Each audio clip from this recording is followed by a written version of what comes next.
Dragons and Dice.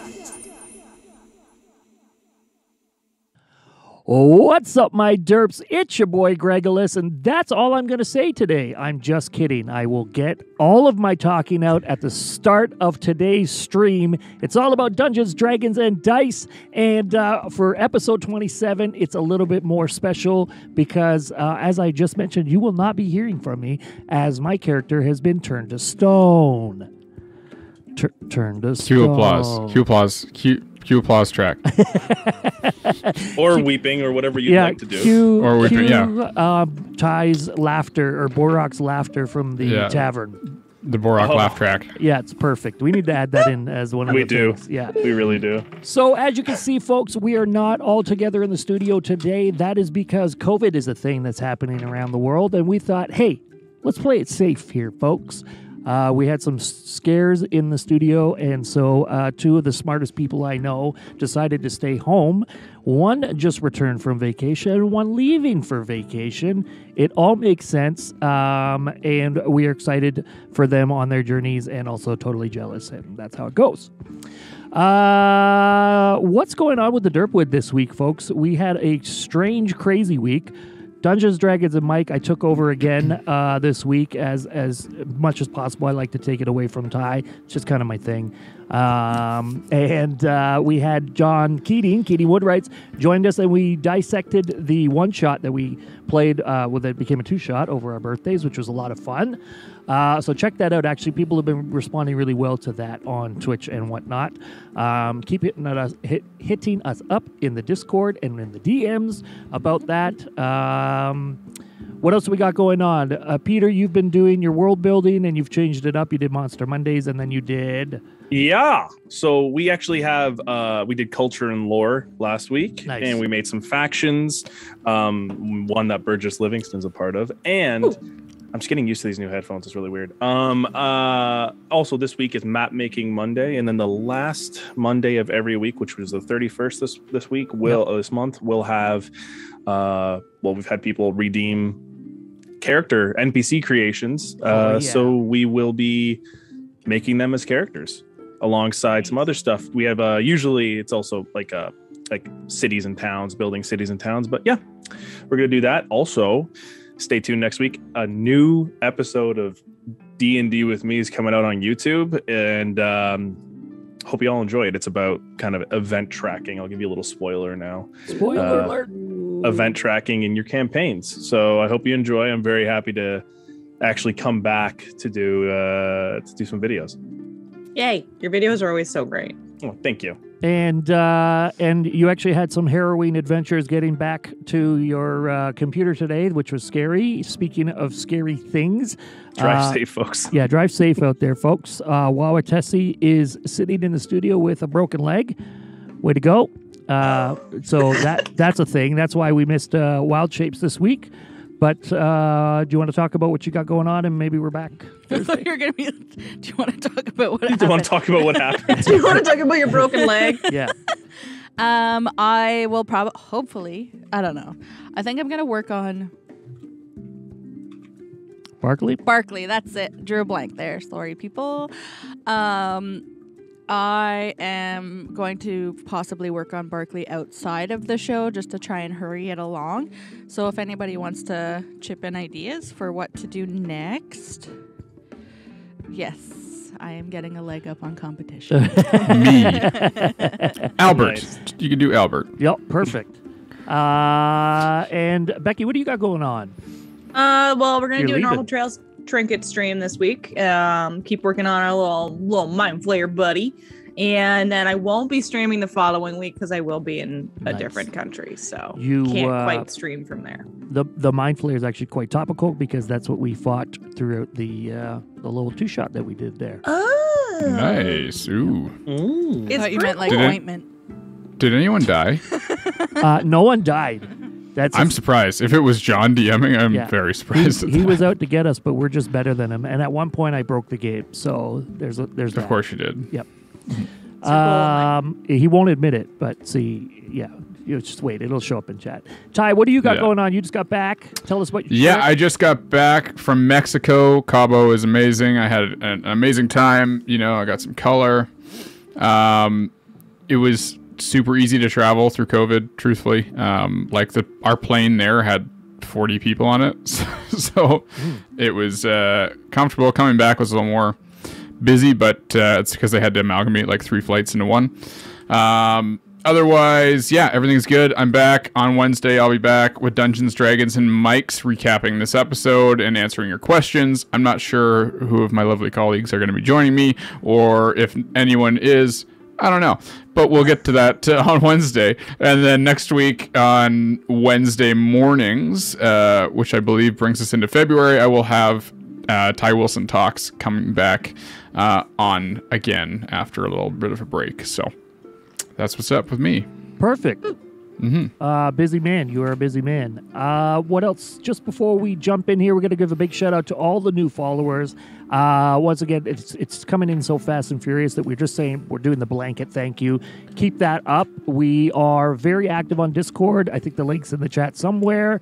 And come and talk to us. We're all very approachable people. And we love the feedback. New art. I've been putting up new art quite a lot recently. I'm in the mode. So today, since I can't actually do anything as Grjorn, who's been petrified. At first I was petrified. Okay.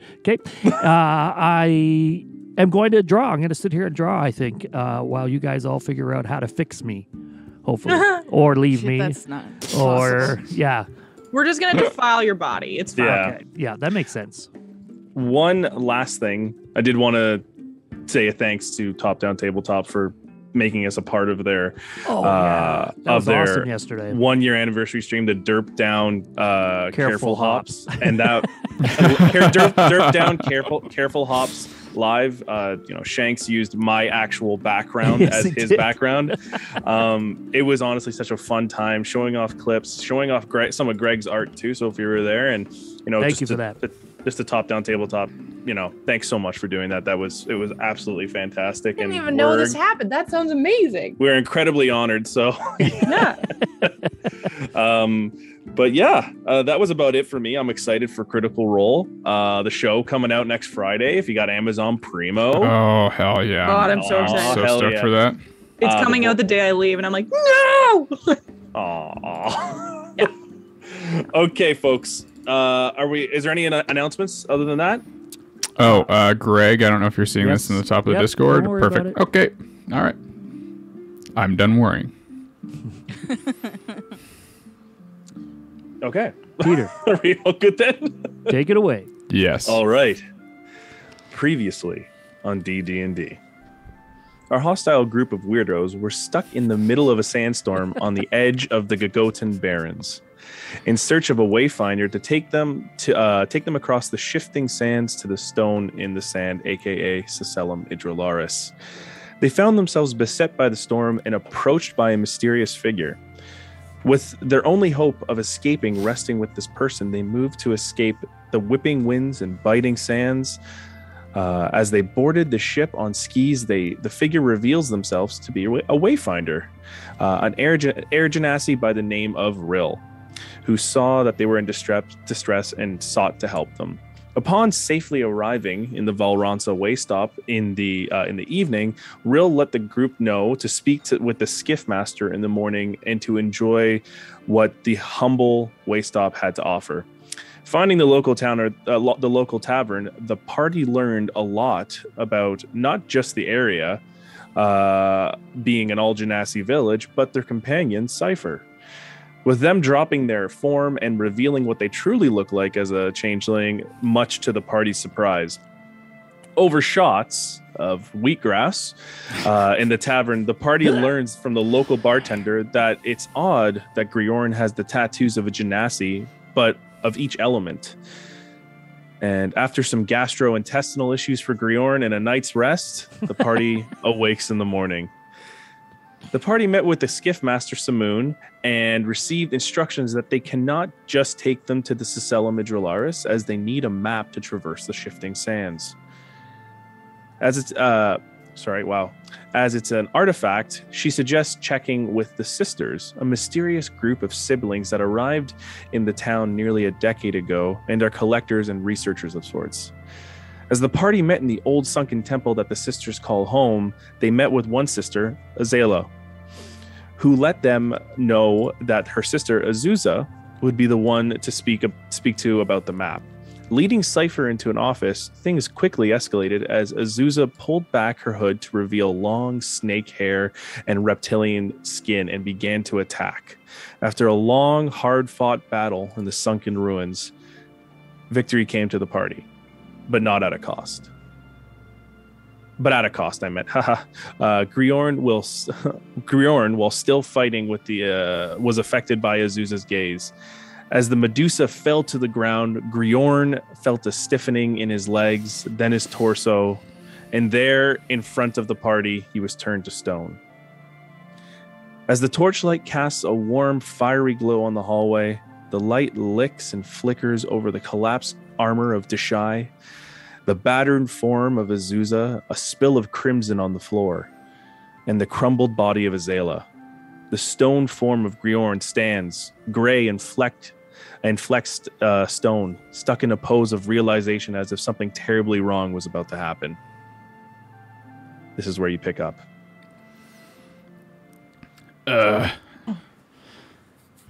Is everyone all right? I think so. I'm fine. Is this one of his magic tricks? Is this like a defense mechanism he does when he's like really hurt? He just turns to stone and will come out of it in a second. I wish that was something I knew about, but I honestly don't know. Have you seen anything like this happen before? Yeah, I think I've heard of stone paralysis. I think in stories over the years. I'll just kind of go over to Grjorn and just kind of like pat his shoulders and just be like, "Wake up, Grjorn!" And I'll just kind of like try to see if I can do anything to the statue. As you regain your, composure after coming out of a battle, you put your whips away and you go up to Grjorn and you put your hands on these stone shoulders completely, and you just knock him. You try to shake him, but you hear like the shifting of stone against stone on the ground and almost a little bit of a teetering. He is solid stone. I'll kind of in a moment of panic, I'll just like let some magic come out of my hands and into his shoulders and just say Grjorn and cast Lesser Restoration. And I don't think it'll do anything, but I'll pump the energy into his shoulders and see if anything happens.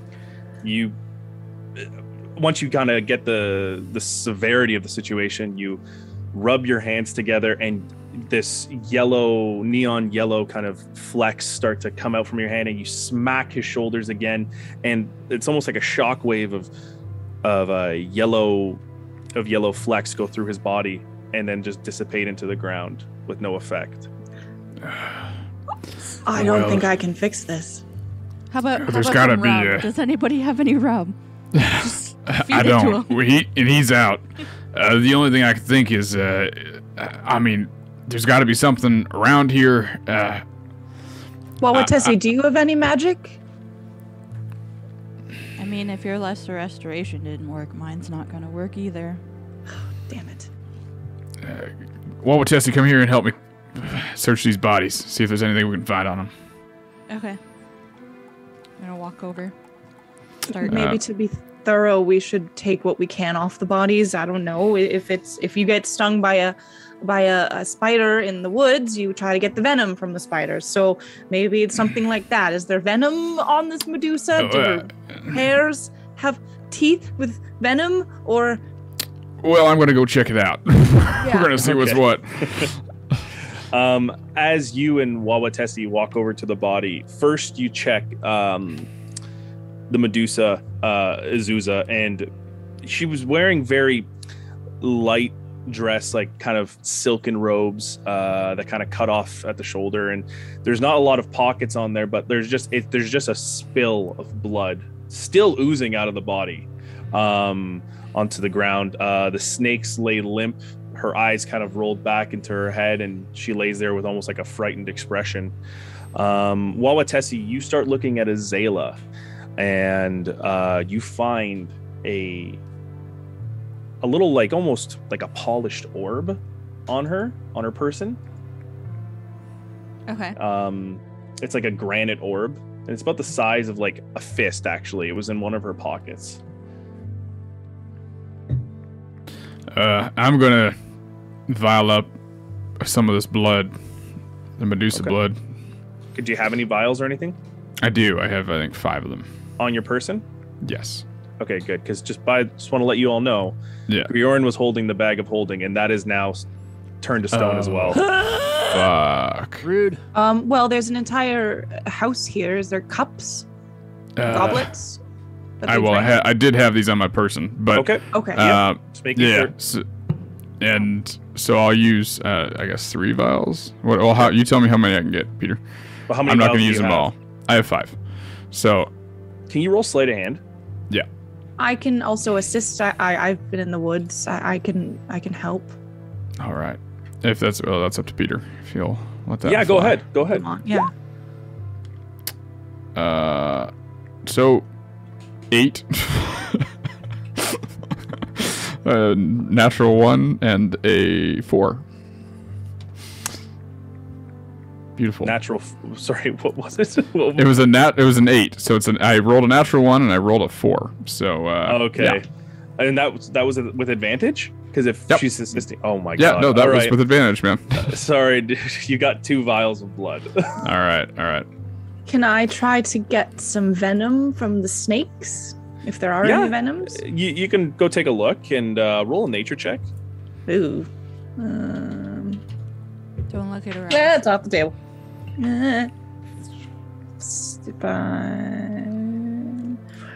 17. 17. All right.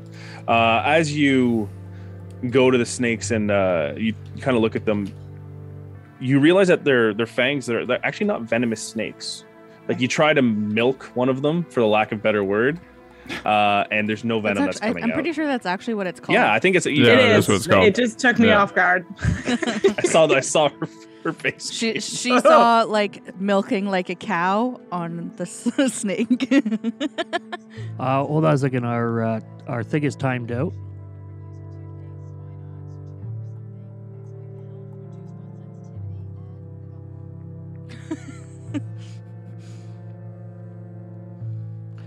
Hold on a second there, folks. Our Zoom meeting timed out. I was desperately trying to get it to work.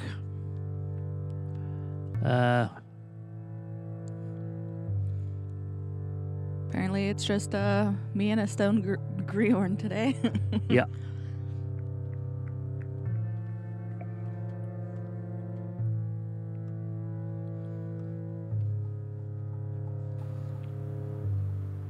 Slowly getting everybody back here. Zoom just did not want to accept money.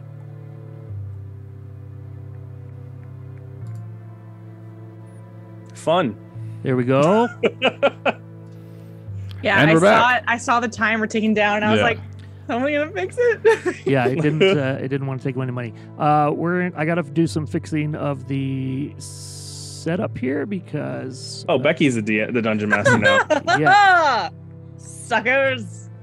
Surprise. Peter, roll initiative. Natural 20. Don't let it stop the show. Okay, so so as you looked at the snakes there, Cypher, you didn't find anything that was that no venom could be taken from them. Okay. We have a bit of blood. I would like to take a snake head or 2. Okay. Can you guys think of anything else that could be harvestable from Well, a thing that is doing a thing? I can't, but I'm gonna go back. What's back here? Is there? This is where you found her, right? Yeah. I think we need to search this whole place. I think all these, like the statues at the front, I think those are all people or beings. How about you use? What do you want to? Do you want to go look at the statues? And No, I'll I wanna search go- the office or both do both? Let's do both. We'll just Okay. both do both. Okay, let's start with the office. And before I leave Grjorn, I'll just kind of, like, in my head, kind of think to call Cap. Like, Cap? Cap? And you hear like a poof and like a little flutter. Cap, can you just stay with Grjorn for a sec? I don't know if he can hear us, but just comfort him. Just stay with him. We're just gonna look around. Mm-hmm. And like you see Cap just flutter around and just constantly like almost like a little surveillance just hovering around his head. Thank you. Okay, so let's resolve some stuff. Let's take care of Borok's search first. So Bo, where are you looking? We are looking in the office. So on roll I thought you were 20 doing it here. separately. Sorry, my bad. Yeah, no, we're we're gonna doing do it them together. Okay, cool, Yeah. cool. All right. So yeah, we're gonna search the office first. Basically, any papers, anything that might tell us who they are, where they came from, if there's any potions or if, like all that kind of stuff. You know what I mean? Yeah, of course. Yep. So can you either both of you individually or one's helping the other investigation check, please? Oh, I'm not great at those. I'm a +4. You're a +4, so why don't you yeah. roll with advantage? And Okay. I'll help you. Done. Oh, that's better. 17. Okay. So looking around this office, you see bookshelves, a really like ornate painting behind the desk. The desk, actually, the map that you were promised is still there. The Shifting Sands map. And Cypher, when you grab it, it almost has like a shimmer to it, and the currents of the sand dunes actually move. As you move the map around, it almost kind of GPS locates in a way, you know, if the map's rerouting. Mm-hmm. So Yeah. there's something there. Bo, while you're looking around, you look into the little cabinet that's right over here on the side of the wall, and you open it up, and you find about 50 platinum coins. Oh fuck With- yes. With like a Bahamut's the head of Bahamut, the dragon, engraved on it, and that's about 500 gold. Fuck yeah. Throughout there, you also that's all you find in that room. That's it. Okay. Other than that, yeah, this is mostly an office. There's a lot of paperwork in there. Like looking, I mean, with your roll, I should have said this. Sorry. Looking over the papers, you see that there was a lot of actual like tracking of antiquities, tracking of names. You're seeing a list of names on there, and the list of names just says collection. Interesting. Do we recognize any of the names, or? These are all names that are just names that you never would have Okay. seen, or Are they Commodon? Like, do they sound dragon? You know, Some do, draconic some to do. me. Yeah. Some do have a draconic ancestry. Some of them also have names very similar to the people that you met in the village. You know, there was Rill, there was Samoon, there was Tariq. You're seeing a lot of names that are kind of in that similar naming style. But yeah, And it just says collection. it just says collection. Is there a chance that they're one by one taking over this outpost with the help of these witches? And this is the collection of statues that they have out front, which were previously townspeople. We have to look at who the statues are. We don't know. We never took a good enough look to see what kind of people they are. Like, if they're Genasi, that would mean, well, that it all has a lot of implications. If they're Genasi, why would they be allowing these witches to come and take their kind? If they're non-Genasi, I don't know what that means. Yeah. Who found the orb? Was it Wawatesi? Well, it's up to Wawatesi if Wawatesi wants to let that be known. Okay, right. I couldn't remember if it was Ty or not. Rude. Yeah. Sorry. Go ahead. No, go ahead.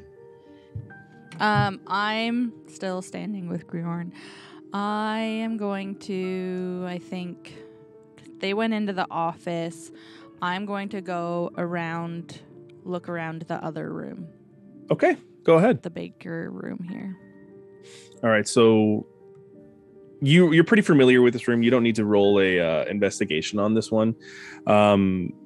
It's pretty much filled with, in the corner you can see there's these two like really ancient statues that are that look like they're either a part of the fixture or recently or like added in there. There's 6 pillars that are kind of leaning a little bit as they go up higher to the ceiling because the ground is sinking. You see a censer, which is emitting a bunch of incense, a pillows around table with some wine. This seems to be very much what you see is what you get. Okay. And if I go down further this way, is this like another hallway or something?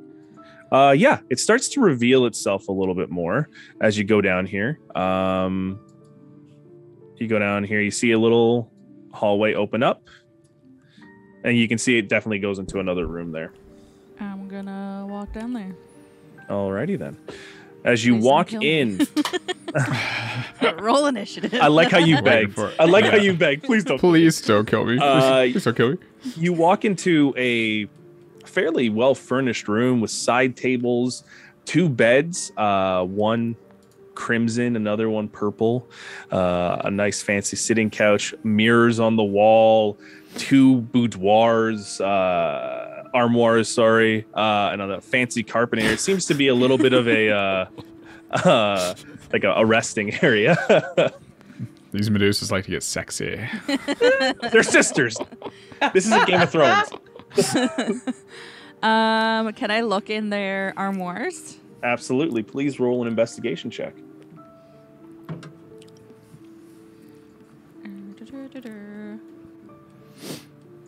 That is a 12. Ouch. Okay. Opening up both of them, actually. Ooh, wait. Can I use my inspiration that you gave me? You certainly can. Whoop, Go whoop. ahead. How do I do that? Just roll the d6 and add it to your number. Okay. Oh, that's 15.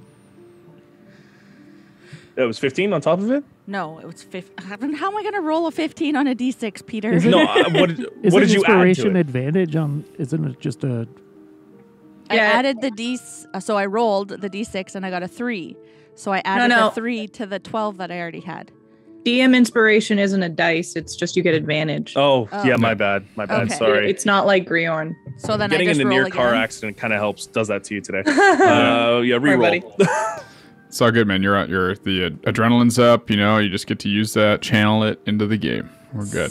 Yeah. 17. No one's gonna die yet. 17. Yeah. Okay. So What? Say it again. My glasses all kind of fell off there.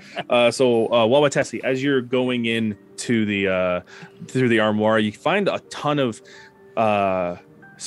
elaborate silks, dresses, and like fancy bangles. But you do find a longbow in one of the armoires, and this longbow. It's made out of this kind of rosewood, but at where the string would be strung is like almost like looks like spikes. They almost look like scales carved into it. And then in another one, you find a bright red cape with a golden trim on it. It almost has a little bit of a shimmer to it.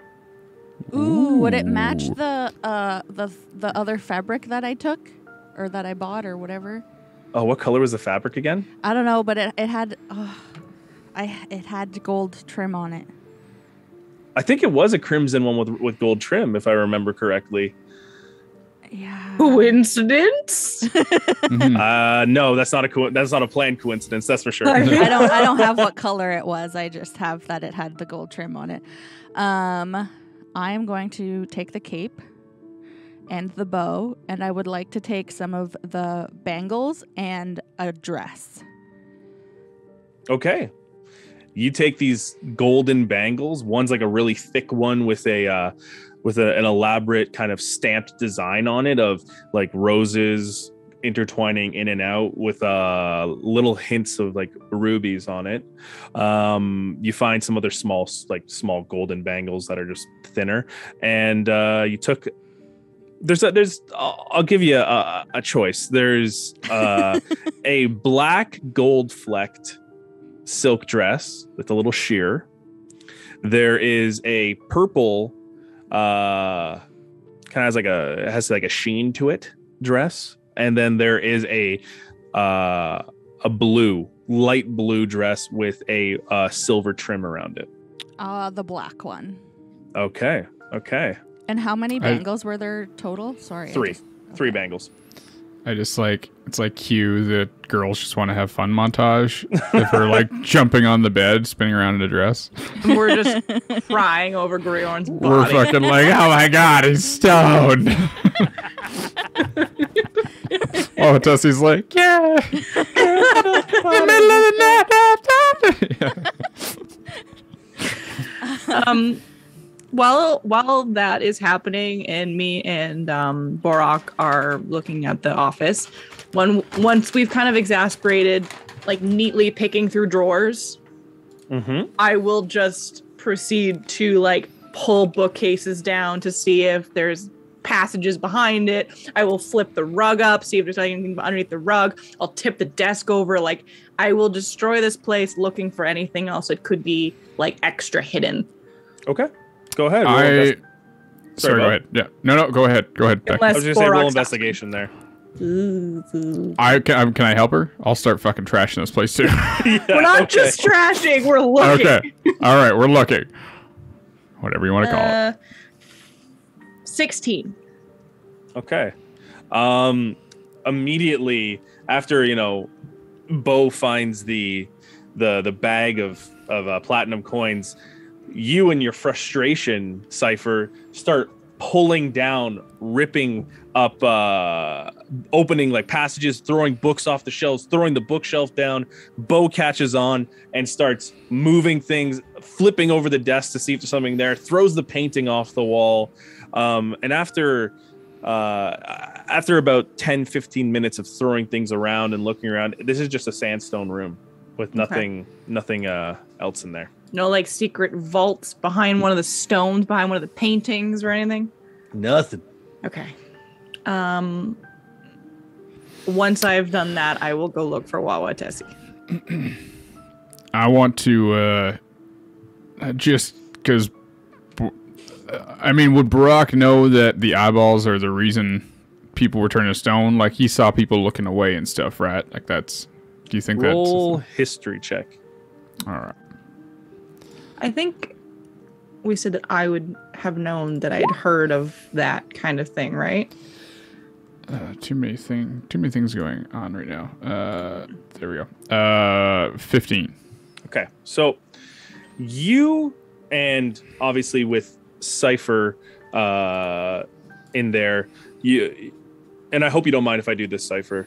You have a kind of a brief kind of discussion dissecting everything, and through Cypher's tales in the through her tavern travels, and your stories of people being turned to stone, you kind of surmise that the eyes were definitely something that affected the petrification. I'm going to look for some sort of sack or take down one of the draperies, and I'm going to cut off the Medusa's head and keep it for the time being. You find this elaborate silk that's just kind of hanging as a decoration, and you take it and you just go in and you start just hacking away at it. So that's going to take you a little bit to get the head off. So Bo, Cypher, if you wanted to resolve anything. Well, yeah, if we were chatting about that, I would talk to him about his experience. Brooke, whenever you've been in the woods and you've been poisoned or stung by something, usually there's anti-venom. Do you think it's something like that where, I felt it was magical, but when she looked at me and I looked at her, I felt something happening and I withstood it.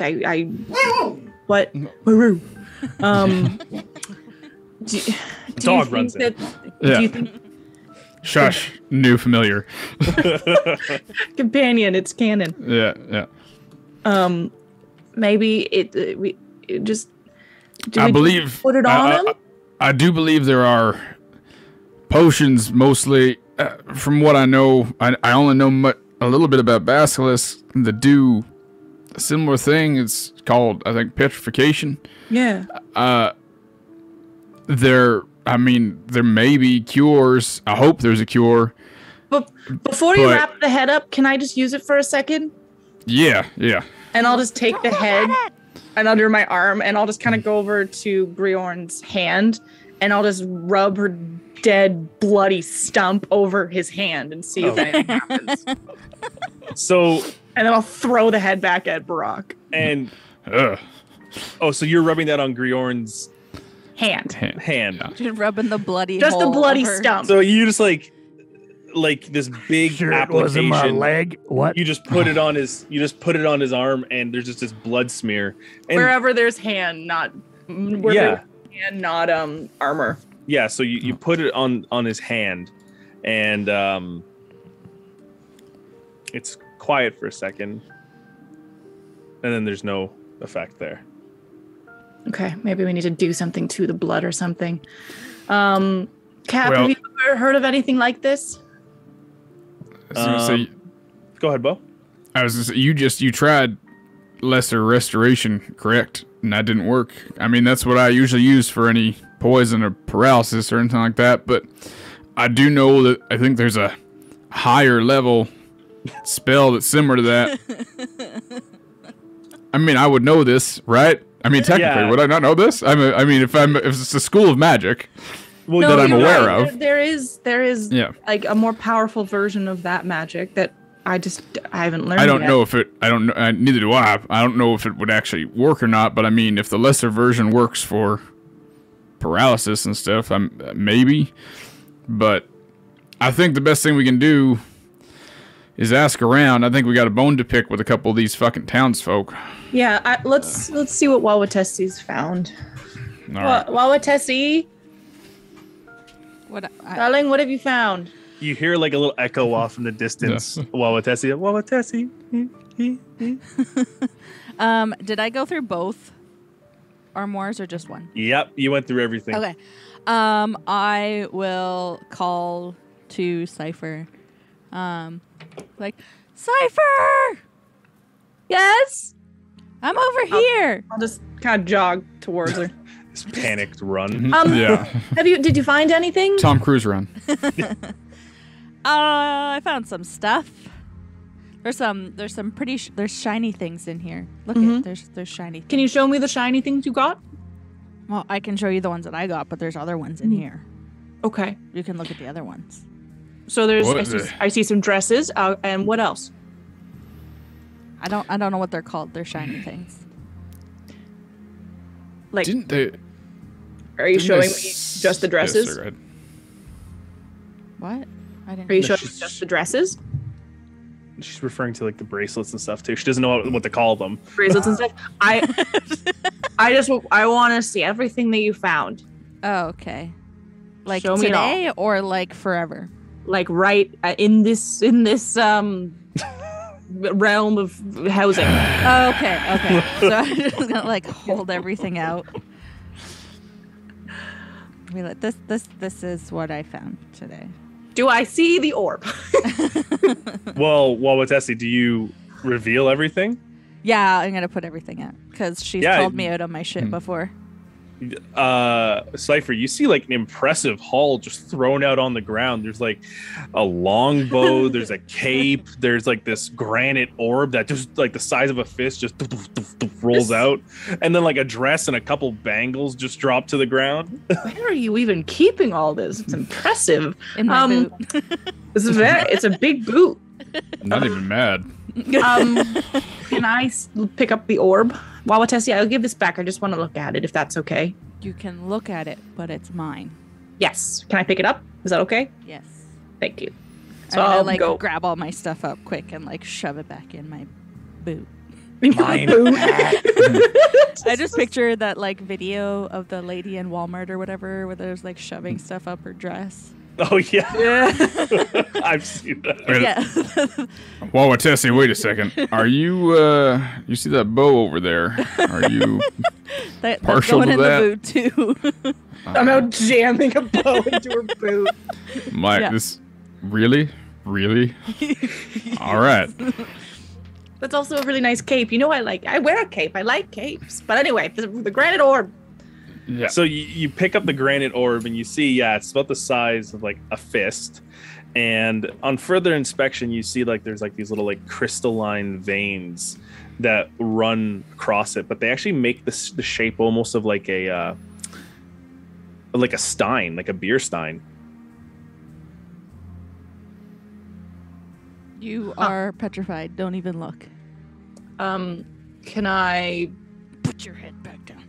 like try to discern? Like, I don't have spells to like distinguish if it's magical, but can I see if it maybe if I recognize it as being arcane? Roll an Arcana check, please. So can I assist with that? Y'all like to help each other today. Yeah, go ahead. Yeah, We're dude. scared. Have you ever seen markings like this? I'm not sure if they're arcane or not. Well, Oh wait, it's a 14 out of 19. 15. Okay, so you That is definitely fine. see there is as you kind of like move it in the crystalline veins start to shimmer a little bit, and you definitely get there is an arcane feeling to this. It does have magical power.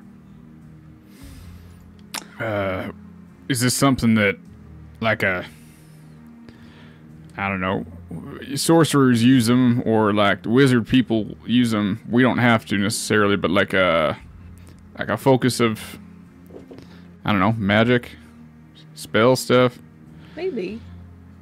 I Well, don't Tessa, know if- your magic, does this I make don't any know if sense to arcane you? focuses typically are magical. My magic is more healing than It's magic. more earthen magic than Yeah. learn magic. Yeah. All right, so we got a granite rock that's could be magical. We have a stone Grjorn, who's also got our bag of holding. We gotta go tap him with the stone. I just run over and be like, well, No, Don't leave with no, my stone. Give me he's back. made of stone. Give me back. I don't my- know if we break him, if we're gonna be able to put him back together again. I'm not I'm going to Cypher just runs up and fucking hucks it. no. Bye, I'll Grjorn. run up and I'll put the stone like on his chest. Okay. And I'll just like try to gently tap it. Like, Bo and Wawatesi, Smash. before you can even say something, you hear like the hoof feet of Cypher just No. off to the distance, and she just immediately just pushes the stone right onto his chest, and nothing happens. wake up! It didn't work. No. Wawatesi, try licking it first. I don't know. I will lick the orb.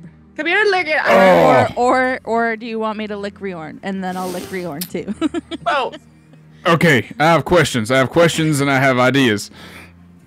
Same. Question. Didn't they call these ones the Three Sisters? There's only two of them.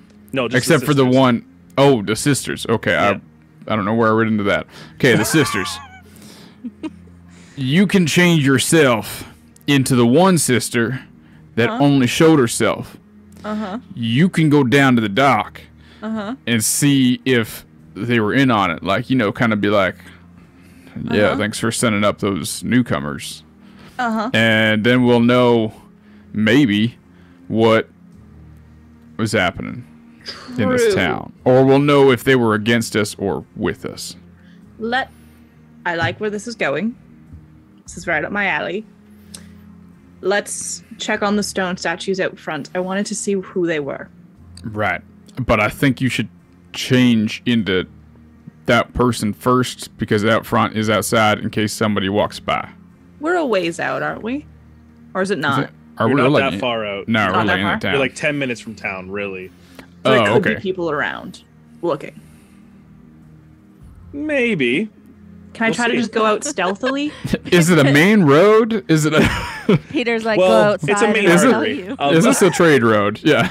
If you would like to go out stealthily, I will allow it. All right. I'll just like stealth out. Okay. And like Roll. I'll mute all of my colors to be the color of sand. Like obviously I'm Oh, wearing shit, clothing okay. that's a little I'm other than my clothing, I'll like take off anything bright that I have and anything that I can control, like my pink hair, sand color. Okay.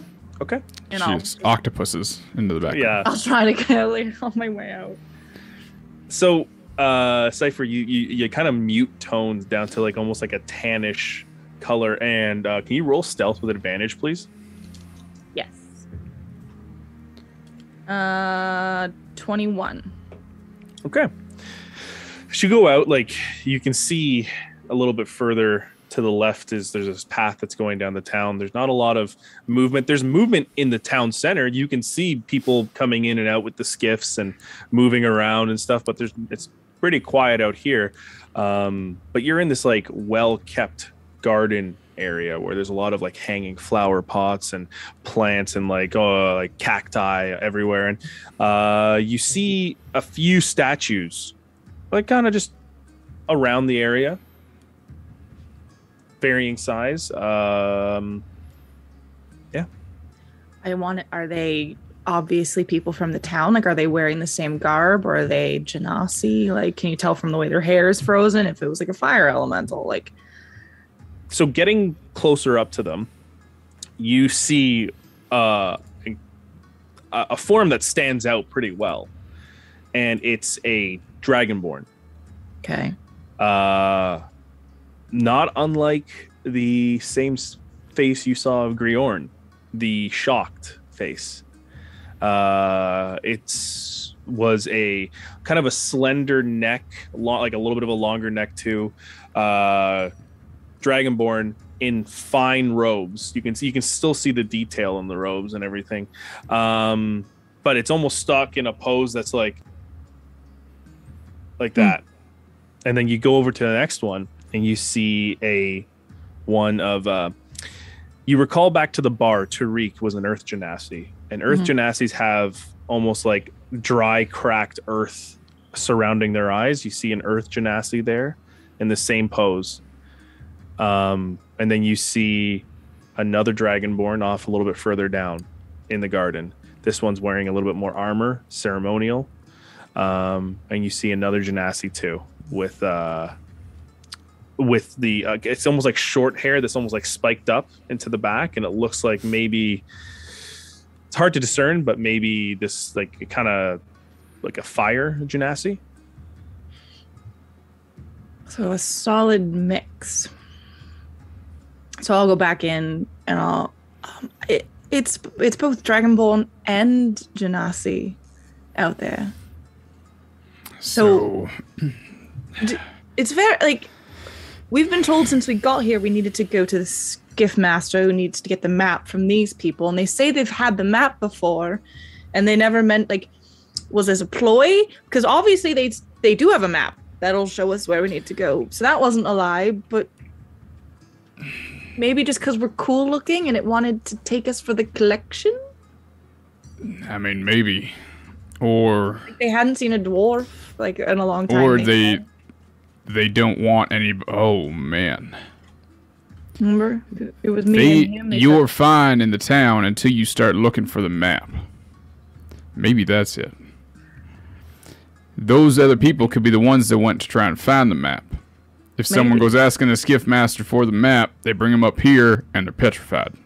Maybe. That's an option. So what is this? Why are they trying to keep us away from it? Could be that. Could be trying to keep us away from the thing Grjorn's looking for. But they seem genuinely helpful in the tavern. They were genuinely curious about Grjorn's tattoos. And Well, maybe the only person that, like, they could be genuinely helpful, but it could be the skiff master that's not genuinely helpful. maybe. I think we need to. Well, do you think I should assume the position? Brock is awkward. No, like put on the outfit and Yeah. Brock. Yeah. Jeez. Yeah. Get reminded of the gutter man. Sorry, it's been a while. Yeah, let's do that. Okay. I have no idea how this is gonna go. So I'll put on the dead woman's robes or clean ones. Well, Tessie, did you see any other nice robes that might have been hers? There was lots of clothes in there. I'll put on something Lots of clean. fabrics. Wawatessi, can I borrow your sugar glider to go with the cipher? Oh God, I have to go alone, don't I? All right. Well, I'm Wouldn't be going the first to time. I'm going to be with you in spirit and eyes and ears through the sugar glider. Okay, nice. I'm gonna like. That's about all I can offer you. Also, Wawatessi could wild shape or something into a. Oh, she could. She could wild shape into Mouse? like a dog or a mouse, or Into my we could all be pocket. there. We could all be there. We can all be there. I don't want to And- leave. Love this. Grjorn, I love though. it so much. Yeah. I don't want to leave Grjorn behind, so I will Well- allow you to use my sugar glider. I'm gonna call it out and like open up one of the jar that I have of dragonflies, and I'm gonna feed it another little dragonfly. Well, I will say, I don't want to leave him either, but it doesn't look like any of the statues have He's- moved in a I very was long gonna time. say he's not going anywhere. The And- town is 10 minutes. We've killed the hosts. Get Yeah. some information. Come back. I'm going to ask Cap to stay with him. Yeah, Wawatessi, as you see, as you're talking and deliberating, you look over and you see the little moth-like form, moth caterpillar-like form of Cap just kind of floating around and just sitting there, and it almost like Cap rests on Grjorn's like hand and just kind of looks and just like you see with its little leg just kind of go, okay. It tells you it's fine. Like Yeah. you don't understand it, but Just from like- Cypher I- knows that it's saying it's okay. I know that it makes you nervous, Wawatessi, and I don't like it either, but we need to go to help him. I'm going to grab Wawatessi on the shoulder and say, we need to try and figure this out. We're not going to leave Grjorn. He's No. coming with us. Mhm. But we need to figure this out first, and the three of us need to stick together to do that. Nothing bad will happen here. He's stone. He can't do anything. No one, if anybody that comes in is going to think he's a statue like everything else. I can barely do So- anything when I'm stoned too, but Yeah. And Borok, don't you have to? You're going to look through the sugar glider, but you have to stay here. You should- Yeah. I'm I going to think have you to should come stay. up. Like I can. Yeah. Okay. I can go through the sugar glider for an hour. So as long as you can get to 10 minutes to town. Okay. Yeah. So I'll be here anyway. So you guys go together. I'll be eyes and ears. Okay, if you're gonna stay here with Yeah. Grjorn, then I will go. Because and if you, but as a secret, you're a secret goer. You're going to be in my pocket. Yeah. I can't really say or do anything. I'll just know what's going on and be able to run out to try and help you if I need to. It's good. But yeah. I'll I'll be able to move though. Like I can move and see and hear. I just can't do anything. So maybe I'll do like a 2 taps for yes and like a 1 tap for no. Oh, so you're gonna If you ask me a question. you're gonna embody my sugar glider? Yeah, I'm gonna beast sense the sugar glider. I like this. This is a good You're plan. defiling an innocent creature. No, it's still there. I'm not doing anything to him. Her, it. I don't know what it is. It's an It's just if it allows me, if I will ask permission, it keeps all its faculties. I just get to see and hear and tell it where to go if it will listen to me. Okay, you can try. All right. In that case, I will cast. I kind of grab Grjorn by like the forearm grab, and I cast Long Strider on him. I say, okay, you'll be able to run a little bit faster if we do need you. Last for an hour. Oh, you mean Barak? Sorry. Yeah. What did I say? You guys say Yeah. Grjorn. yeah, Grjorn. Grjorn I'm can like, go anywhere. I'm like, that's a terrible joke. Stay there, but come if you Yeah. But like right up you two. Fuck you guys. rock Sorry, to version going Grjorn, to Barak. Yeah. What- So what your What do you your want me to movement is turn 10 into? minutes. Or Oh, 10 nice. feet faster. 10 feet faster, perfect. For an hour. What do you want me to turn into to go into the town? I don't know. Probably a horse. That's going to be the most inconspicuous yet largest that you could. Okay, that's fine. Or wait. Yeah, no, a horse is fine. I can turn into a horse and then Cypher can ride me. Yeah. I was waiting for that. I was looking at yours and Peter's faces. No, like, don't be a horse. What? Okay, I will be a horse. No No, horse shaming here on this. Oh wait, don't be a horse. Okay, Oh. apparently don't be a horse. No. So because I'm gonna look like this witch lady, and I don't think they have horses. So just be a snake or a mouse to hide in my pocket, and then Okay. you're there if I need you, but no one will know you're there. And if I What about need like a snake around your neck, like a bigger one, so it can attack if it needs to. Like a cobra. Like like Sure, constrictor. I'm not, if it comes to attacking, I will be running. A boa Not attacking. around her neck. That's fair. All right. So yeah. I don't think a fight is what's going to happen. If it is, I will be running back to you and we'll fight here. Okay. So either be a small snake that looks ornamental, or a pocket mouse or something hidden. I am going to turn into a little black gardener snake that Love it. is like wrapped around her arm wrist area. God, that is so cool. So in Like an a instant, bracelet kind of thing, like with my head in on an the back of her instance, hand. you see like this little form of Wawatesi in a black snake form with like almost just a little orange diamond on the top of her head for just the color. And cool. she wraps, you put your hand down and she wraps around your hand and goes into almost like a little bracelet. Got this. This is after obviously that you've taken a dress, and you've turned yourself into the form of which person are you turning into? The one that greeted us, the witch. Yeah, Okay. the one that the town people have seen. Is it Okay. Azusa or is Azala. Azala. Azala. Okay, so you change your form. You're wearing like a blue robe with like silver trim, blue dress, and your hair turns into this big black curly mess, and you have like pale skin. Bo, you see she has like bright blue eyes that like almost like stare piercingly at you, and I'll try to get if the sugar gladder's willing to maybe hide in my hair or in a pocket or something, You love being in hair. then perfect. Warm and you see fuzzy. Bo takes the sugar glider and like just stares at him for a little bit.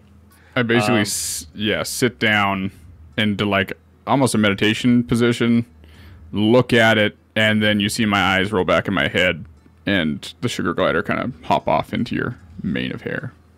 To the mess of black curly Into the hair. mess of black hair. And Bo is just sitting there, basically like Caleb. Yeah, just Just in a pocket Yeah. or in like a hidden corner or something. Yeah. there's a pile of dented armor, a dead Medusa, Azala with an arrow sticking out of her head, and now Bo's leaning up against the wall right beside them. Yeah. Looks weird. Yeah, it's a fun scene. Whatever the hell happened in Maybe- here? Yeah. Maybe we could have kind of strategically party. pulled their Everybody got bodies stoned? Yeah, to be around a corner, so if someone just looked in, they wouldn't immediately see dead bodies. Yeah, that's No, a good idea. there is from the distance to the entrance to the house, like someone would have to actually really want to go into this Okay. house to see where you're at. You're in this hallway near an office. All right. Okay, can we remember how she sounded? What kind of voice was it? Was it deep and raspy? I don't remember what the voice was. Roll a history check. Oh, 19 on the die plus 120. Well done. Okay, so you notice that this one had more of a Transylvanian styled accent, like very aloof. And yes. Yeah. Welcome. W's, V's are W's, you know what I mean? I will do my best. Cypher will do a better job. Please let the dice decide how that goes, because I'm gonna suck at it. Okay. It'll end up going like Count Chocula, like, you want to guess the chocolate? Like, Oh god. One. Ah. Two. okay. Do I we almost think? pulled a Greg there. Do we? Okay, we're gonna. What are we trying to find out? If they knew that they're turning people to stone, if there's some kind of deal between the Genasi and the witch, Anything else? I tap you twice. I'm a fucking sugar that's glider. Yes, you're already a sugar glider. You're a snake, and I'm alone, and this is weird. Okay. Cypher will just kind of like compose herself or themselves and try to just like think back to all of their mannerisms that they had done and just like set into the character and waltz out at a brisk pace. So you, with your history check, was actually very well done. You remember the way she walked was almost like her arms were always out and she was like floating a bit. And it takes a second actually for Cypher, who is usually always in a satyr form, to be used to walking in with feet again. You walk out into the sun and you have the sugar glider in your hair, and you start to make your way towards the town. As you walk towards the town, you can see the skiffs coming in and out, people being loaded, offloaded. Most of them are all Dragonborn. People are talking. There's little shops. You see Tariq outside of his little bar there. You see some people building a new outhouse.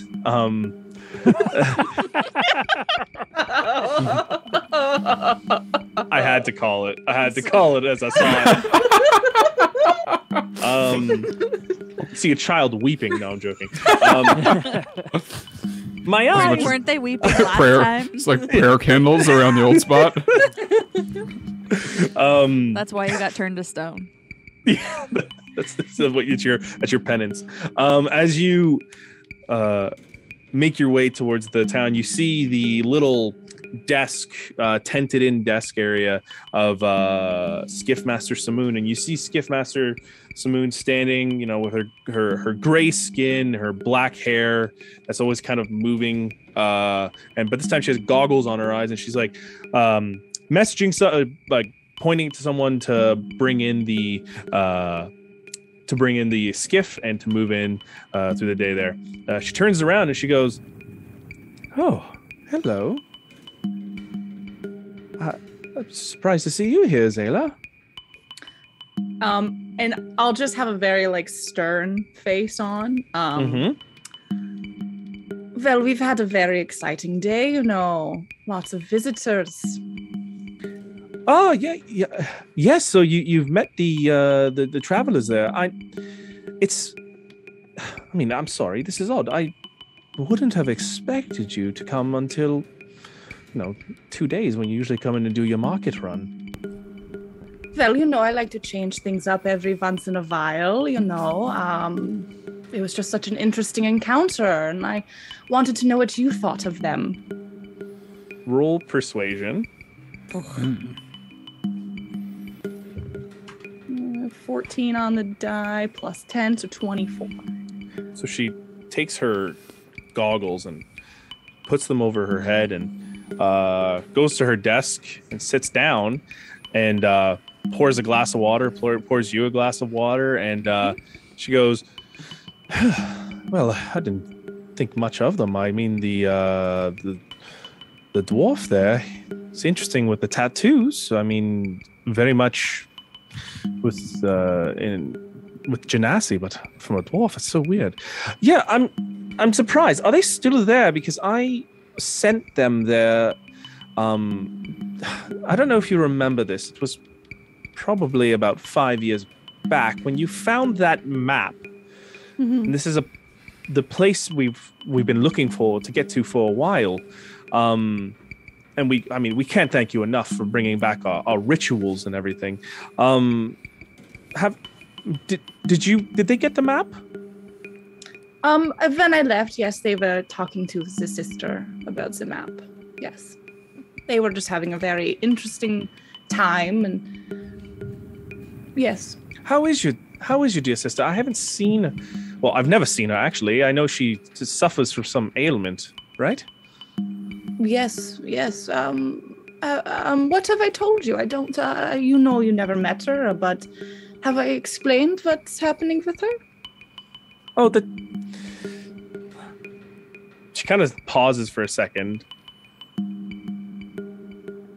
But, well, I mean, has her condition worsened? You said that she wasn't able to come out into the sunlight. That's why Yeah. she's always robed. It's the burns. She burns so easily, and it does great pain. No, she's not verse. She's not verse.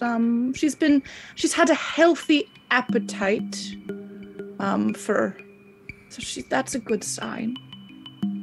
Oh, that's good. I'm sorry. What exactly are you here for today? Oh, just checking in. We've been here for so long. I thought I would just, make the rounds, talk, see how everyone's doing, be a part of the community.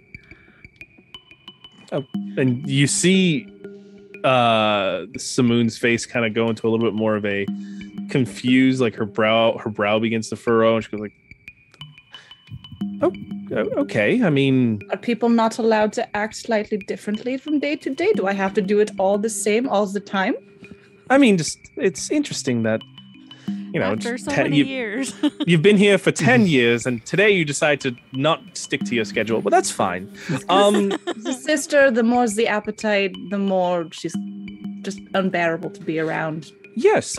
So Just gets so stony and so cold, okay. You hear a very high pitched. Cypher's not trying to make puns. She's trying to put information out. Like, I know. So but it's coming out as puns. Simoon looks and goes, how's your research been? I know that you've been studying artifacts and collecting things. Is that what brings you to the village today? Yes, and it's sometimes it's good to have a walk, to have some fresh eyes on things. Absolutely. Do you know if those adventurers will be coming back to take the trip today, or do I have to prepare for a later departure, maybe tomorrow? I would say either late today or tomorrow. They were having such a good conversation. Oh, I'm losing it. It's such a good conversation, I'll tap her on the head twice, hoping she'll get the point that I mean the next day. But that's up to her to decide. I can't. Well, you said yes or no, and so if Yeah. the tap was a no, I say, well, maybe plan for tomorrow just in case. Double tap. Is that yes? Yes. Yeah. Okay. Oh, that's no problem. I think we'll get Rill to take them out. I was just wondering, for my research, do you have anyone in the village that has magical capacities? Well, Like higher magical capacities. There's there's the healer, Scylla. Yes, Scylla. But other than Scylla, is there anyone that I haven't met many of you, so I was just wondering if anyone had, as I am studying for arcane, it's nice to talk to other arcane people. There's no one, unfortunately, that has that ability here. I no offense to you. I thought you were that person. I am, but I was just curious, I mean, you are the... I might be very arcane, but I'm not a mind reader, you silly goose. Roll deception with disadvantage. Wow. Okay. Even though my performance is spot on. Actually, don't do it with disadvantage. Don't worry, it's a 13 and a 16, which means it's still plus 13. Oh, It's a Jesus. 16. It's a 29. Holy shit. She goes, do you need to see the healer? Are you okay? No, I'm just feeling a little, what's the word when you feel cooped up? Ah, yes. Well, I think that this has been a good conversation. Thank you. Where is Scylla? Scylla, she just points over where she always is, and she points at this little hut that has a like a red tent that comes out from there. Perfect. Well, thank you, Skiff Master. We will see you in 2 days for the market. Yep. Yeah. Yes. Have a good day. I hope your sister's all right. Oh, she'll be fine, I'm sure. I'll just go towards the tent she pointed, and I'll just kind of, to myself, but to the group, whisper, just gonna go talk to the healer and see if maybe they have spells or something. Can I, just for a time check, just for, what would the time check be? Like 15 minutes? Yeah. Well, it took 10 minutes to get back to the town. Yeah. That conversation was probably, I would say, in total, you've been about 20 minutes right now. Okay. Okay. As you walk into this small hut, you can see that it's very nicely set up. There's almost like a little examination table like set up. There's like a nice rack of tinctures and herbs hanging down, and you see a human born fire genasi. You can tell by the smoke. Almost looks like smoke, ash kind of coming off their eyes. They have like a long auburn hair with like a shock of red that's dyed, and they're wearing like a loose fitting dress that's like cinched with a large belt around the waist, there's a bunch of vials and reagents hanging off the side. And she goes, "Oh, hello there, Azela. How are you?" Very good, thank you.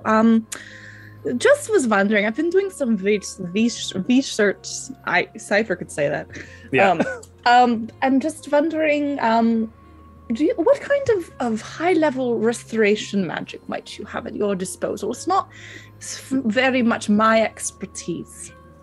Well, I mean, I don't have too much in that area. I'm more so kind of take care of lesser restoration. Lesser registration. Tough word. Lesser restoration. I mean, I take care of a few bumps and bruises over there, and if someone's feeling a little sick, I'll take care of that. But what are you looking to take care of? Well, in my research, I was looking at the potential for transmuting the body into another state, if like maybe petrification to flesh and flesh to petrification, something like that. I was wondering if you knew of any potential herbal ways to do this. I know certain spells can do this. It's not my area of expertise. I was just wondering. Her eyes kind of narrow, and she goes, It's very did someone have an accident, turn into stone? No, you know my sister. She can't go into the sun. So I was doing some research into maybe ways we could maybe make her have a little thicker skin or something like that to help with her ailment. So you mean you want to turn her skin to stone? Or maybe a version of Tap, that. no. Tap, no. Tap, no. No. This is all theoretical, And yes, I was yeah. in my research, you start with the ground level research. And in that research, I was thinking how there are certain herbs and spells that can turn one thing to another. And I know one of those is petrification, it's skin to stone. Yeah. So I was just trying to kind of reverse make that happen as a part of groundwork research so we can build off that. Oh, absolutely, yeah. Mm-hmm. I mean, I am a little bit more proficient in the alchemical arts. I do know how to make a potion or two, but if you're looking to change anything, you're going to need how do I say this? You need a part of what they are and a part of what they need to be. And sometimes maybe something that it affects it, if you know what I mean. You need reagents that maybe have turned them into that. When you get when you get sick and they say, it's good if you get sick and have a little bit of it because it builds up your immunity. Yeah. Well, you do the same when you're making potions. Right. You want to put a little bit of the infection in there with what cures it. You understand? Well, that makes a lot of sense. You know, you're the master at this kind of thing. So yes. I mean, like, I don't know if this is what you're looking for, but there's ways to reverse petrification in a way, right? You take a stone and put it back into its normal state, right? Now, if we had... Just to clarify on that little point, you put the stone into its original state, so like... You put the stone in sand. You put the stone. No. Sorry. I mean, flesh, let's just say, and this is crazy. This is crazy. Out to lunch. Right. There's a Medusa in the town, right?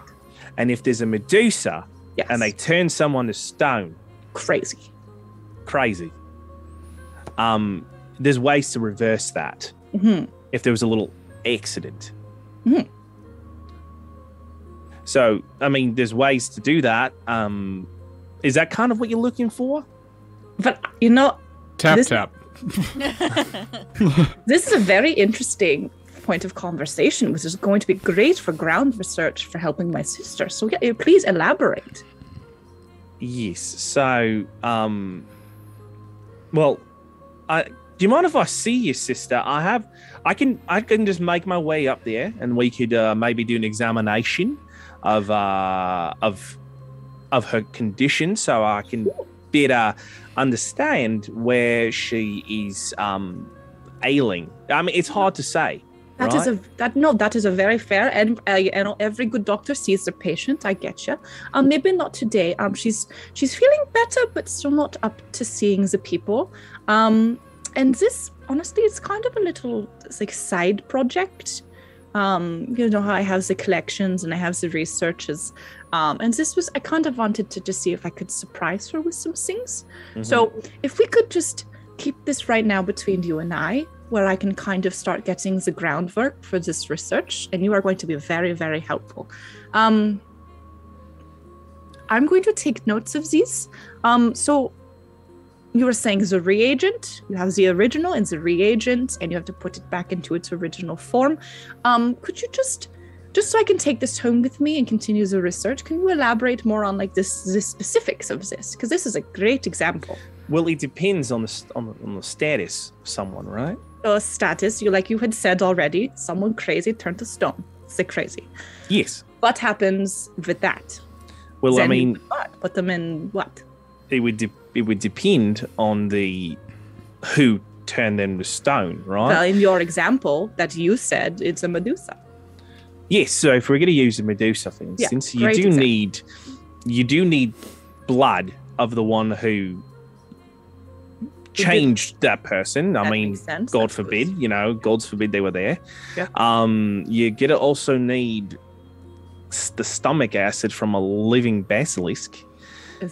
So, but see, that's the tricky part. You have to find a way to make a basilisk vomit, which is difficult in itself. It does sound very difficult. And lastly, you need heat, right? You need, I believe there's a leaf not too far from here.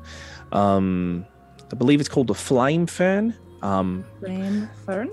Yes, and you need those leaves to be ground down to the heat to warm up the stone to bring the body up. Okay. But I mean, I've never seen any petrification over here. Have you ever been to my house? I don't recall. I don't think you have been. So it's been about 30 minutes, by the way, for the talk so far. Mm-hmm. Yeah. No, I've never in the 10 years you've been here, you never invited me over, and it's You're right. It's a little insulting. Rude of me. You're right. It's very rude. I'm not very good with the people. I'm very socially inept. That's all right. All right. So, well, you need. I can see how you have all the properties to then reverse the thing. Hello, cat. Now, do you have any of this nearby, other than the fern? I don't have the fern. I don't have the obviously the stomach acid of a basilisk. How do you make a basilisk vomit? Do you use some sweetgrass?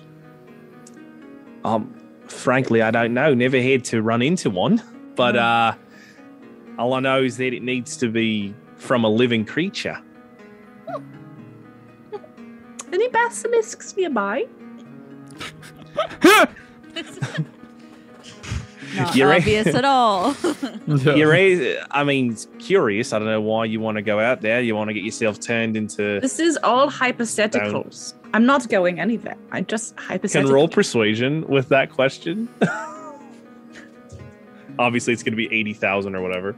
Yeah. No, I could roll bad. Persuasion. Where'd I get my way? See, I rolled a 6, so that's 16. Okay. Well, only 16. She kind of once again narrows her eyes a bit. You see it almost looks like a little bit of smoke coming out of her eyes, and she goes, I don't know why you need to find a basilisk. Like I said, it's hypothetical. I'm not exactly a tracker of any sort, so I don't know where they are. That's okay. I've never met one in my life. I know they're around here. Are they even native to here, right? It's a desert wasteland. Well, I mean, there's the mountains to the west here, but I don't know, maybe they'd be in there, but I don't know. Okay. Yes. Thank you. No problem. Do you have any questions for me? Was we good to go? Yeah, just come on by if you ever got a question for you. If you don't want me to go and take a look at your sister, that's fine. Yes. And I'm gonna leave the tent and just like wave goodbye, just like a wave, and I'll leave the tent and I'll very quiet, like went out of earshot, kind of like talk to these two and say, "Okay, guys, tap twice." I feel like I should just go back to Cypher and tell her the whole thing and say, hey, by the way, we just got Medusa, and I don't know why I've been tricking you this whole time because you seem like a lovely person, and I'm just kind of having a conflict here because these people really don't seem like they're the people that they don't know anything about what's going on up there. Tap twice, yes, and also now I'm not a sugar glider anymore because I assume that's been the last 10 minutes of the conversation. Okay, I'll go back in as Zayla. Brox. You agreed with me, right, to drop form? Yeah, I'm gonna immediately start walking down towards the medicine lady's tent. Funny, and I'll just please, don't be scared.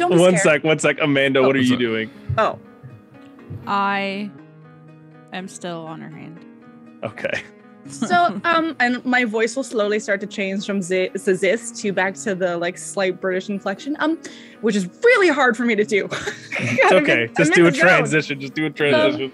So, there's been a bit of an incident. Don't be alarmed. I'm going to change shape into who I really am. Please don't be scared. And I will slowly drop Azala and go back to Cypher. Say, ta-da! As you drop your form, like you grow an extra foot, and like you still have the dress on, but now it kind of goes up to like your knees or where your knees would be as a satyr. Yeah. And Scylla kind of goes back and what? Yes. What happened here? Okay, so hear me out. We, the travelers, I don't know if you remember us, but we're here, me, my friend with the dwarf, and I never met you. That's fair. So we're travelers here. Hi, I'm Cypher. I have a friend, Bo. On my wrist here is my druid friend, Wawatesi, and we have a half-orc and a dwarf. Long story short, we came visiting, looking for some ruins, had to go find a map, had to go talk to Azala and the sisters. At that time, Bo comes in, by the way. He has long stride, so it's like, yeah. Yeah, he can run real fast. See, this is Bo. We came and we went to go talk to the people about the map, and turns out she's a Medusa and a witch. And we thought you guys were in on it because there were statues of Genasi outside. So we thought maybe you guys were like sending people to become statues. So we were afraid to come as ourselves. So I tricked you into thinking I was Azala, who is no longer in the land of the living because I hold up the Medusa head. So, this is why I was asking so many questions. And I realized after I left that I didn't really think, I'm like, I don't think they're in on it. I got to listen to that whole conversation. Yeah. And, yeah, we do have a member of ours that is petrified. We 100% need help. And congratulations, we rid your town of a Medusa. Medusa. Also, you have some townsfolk up there as well that are also statues that we'll have to work on. Dragonborns and some Genasi. So Yeah, there's both. Do you ever have missing people? Immediately, she starts grabbing things. Yeah. Just like tinctures and throwing them into a bag, and she's Also get this gift master? we gotta get up there. Yeah. And then she kind of blasts out through this through the tented doors and goes like, skiff master, and you see all of a sudden now the small town has been brought up into a little bit of a ruckus, and skiff master kind of hurries over, and immediately, are you outside too? Yeah. Cypher? Oh, I'll follow her out immediately, of course. Yeah, we would have followed her. Immediately, the skiff master notices that you're wearing the same clothes as Azela, and she goes, I can explain. I'm really sorry. I thought you guys were going to kind of kill us because there was a Medusa. She's a Medusa. And What? Yeah, I hold up the head again. Attacked and the dead head. And there's thought an you guys audible were- gasp as you see like the snake heads, kind of snake hair fall out, and everyone's like, Yeah, This will come in handy. that was a good call, Barack. Good call. Mm-hmm. all right. Sorry for tricking you. Where was this Medusa? She's one of the sisters. Azela? Azusa. Azela's the witch that I was impersonating, who's also a real bitch. She's also dead. Also dead. What? It's immediately just hit after hit. Just like, Okay, we have to go right now. Yes. And Scylla and Simoon start taking off towards the sunken ruin. I'm assuming you're going through. We're following. Yeah, we're And following. as I'm running, I'm just looking at Brock. I'm like, I fucking nailed that performance, though, right? You did so well. Seriously. As you get to the edge of the entrance there, you immediately see Scylla inspecting the bodies, the ones on the outside, right? And you can see she inspects the Dragonborn, and she goes, Skeef Master, what is this one's familiar, isn't he? And Skiff Master comes up and looks around and says, yeah, that is that was the Lamina that was asking for some documents on Bahamut. I mean, might have been a week or two ago. And then you see Scylla immediately jump over to one of the Genasi. You see the Earthborn Genasi. And then she kind of like sighs and goes, that...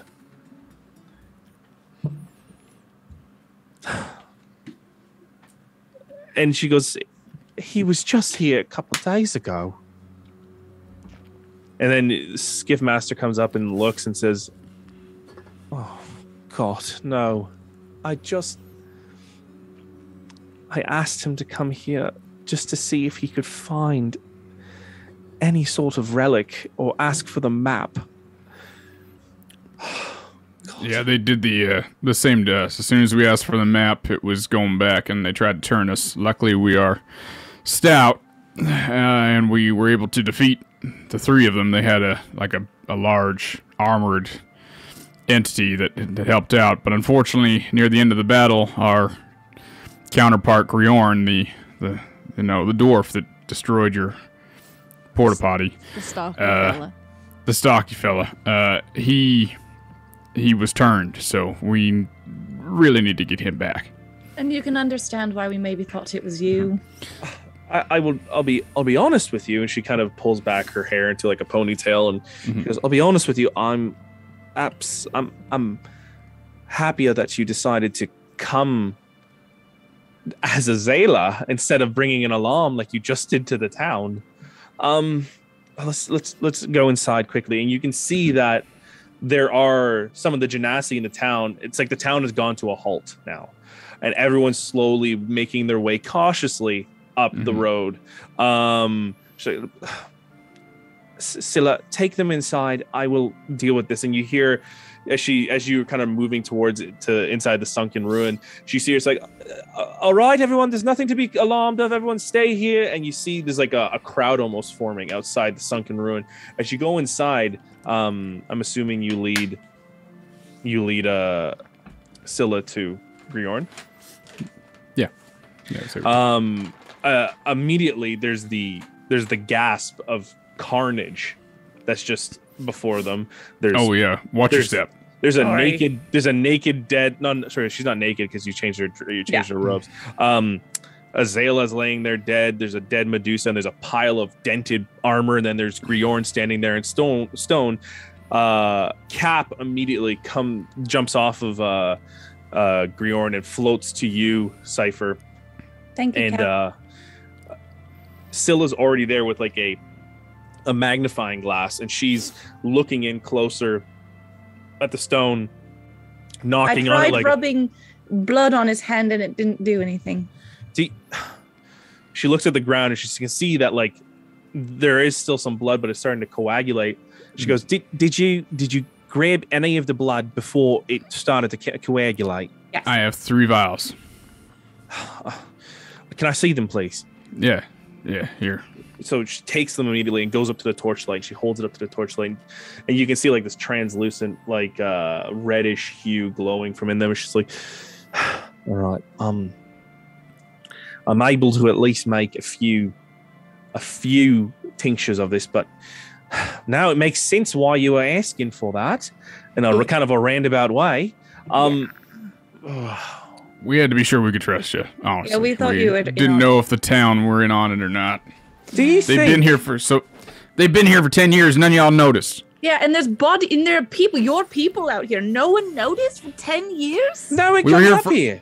We're here for a day. We're here for a day. We didn't know. Well, I'm sorry. We just assume people acting, leave so I after thought that. I'd flex that muscle. Okay, well, no time to cast blame on people for not knowing if there's a Medusa in their town, but here we go.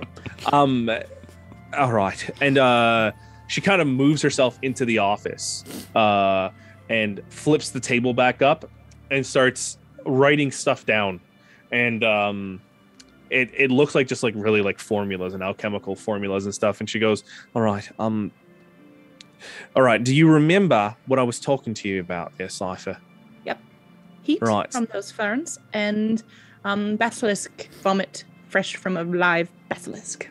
Yes, so we're going to need that as soon as possible. Okay. There's a certain point where this is not going to work, so there is a time frame in this. Oh. I mean, for the people that have been here 2-3 weeks, they're gone. They're done. The life force doesn't hold on past that. What if they're a really stubborn dwarf? Maybe it's got a little longer of a lifespan? Like really stubborn. I don't think anything like mental fortitude will come into this, but if his vitals are slowly turning to stone on the inside. Okay.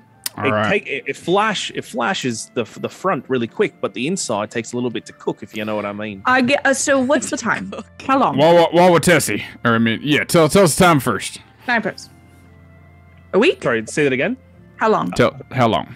Well, he obviously turned to stone today, right? Right. Mm-hmm. I would say, and she kind of like starts doing some equations, and she's like judging by his height and his weight. He's dwarf. Yeah, he's very big at that too. Greg can't say anything.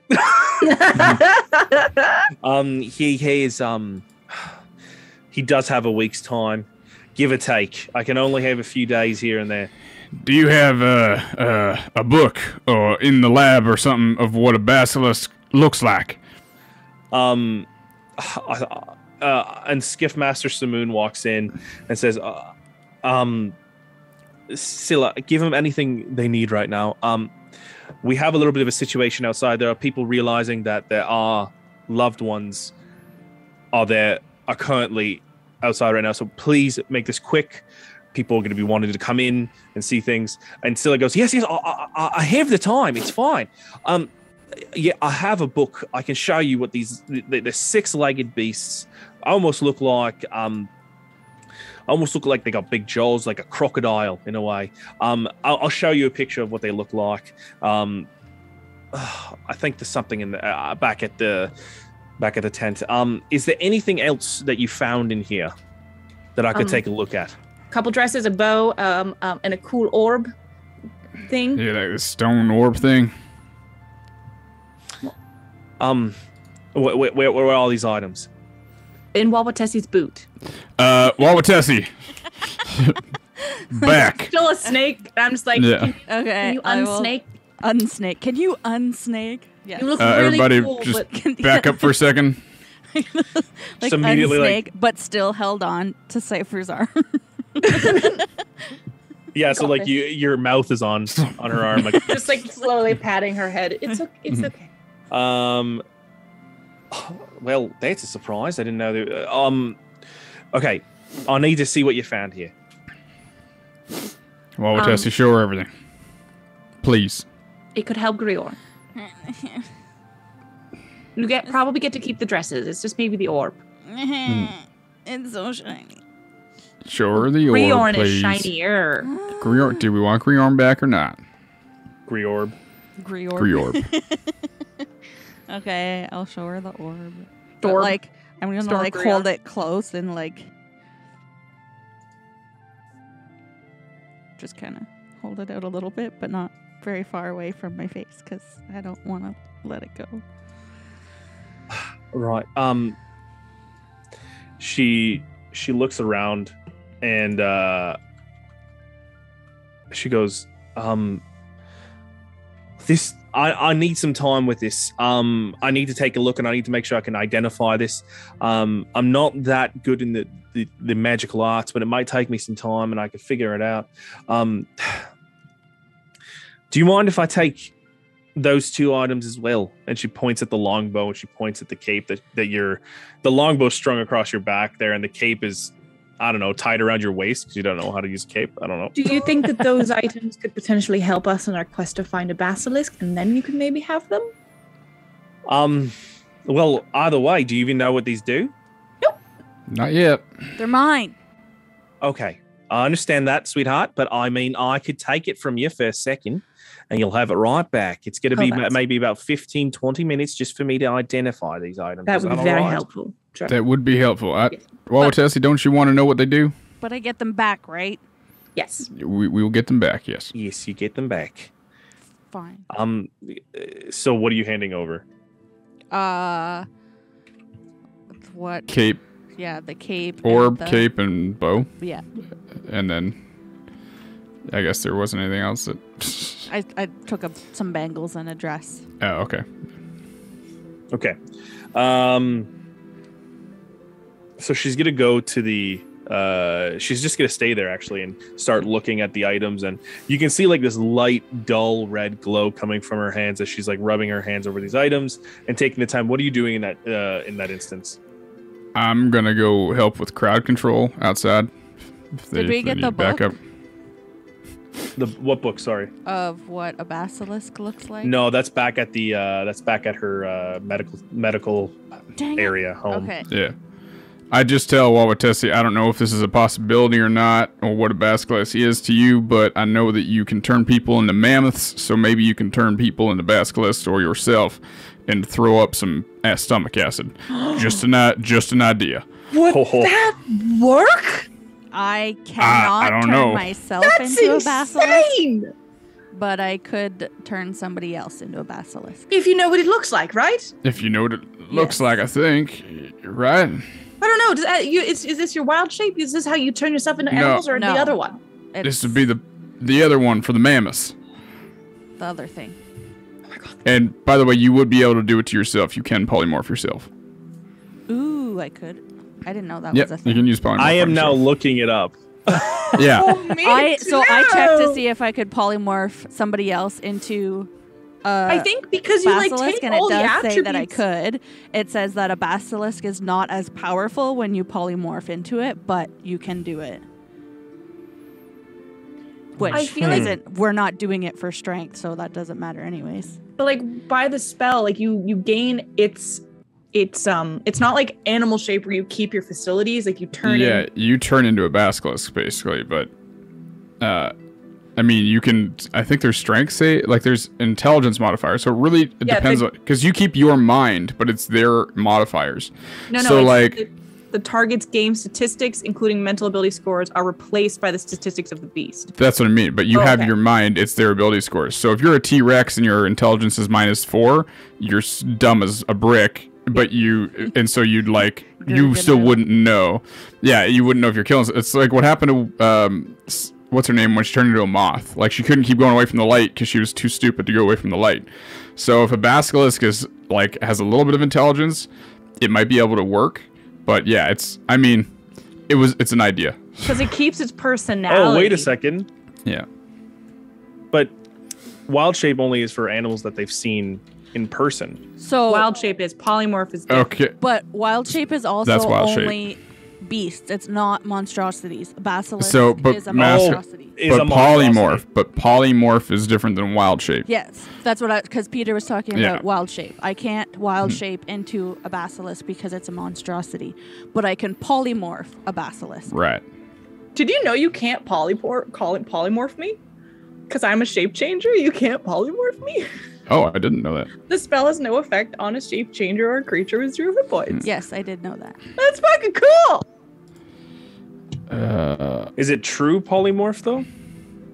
It's just polymorph. True polymorph would make them that forever if they wanted to be. Mhm. This is interesting. I Well, mean, we okay, can so the certainly try. new form can be any beast whose challenge rating is equal to the is a basilisk a beast. My polymorph only lasts for an hour, Which is That is fine. so I could.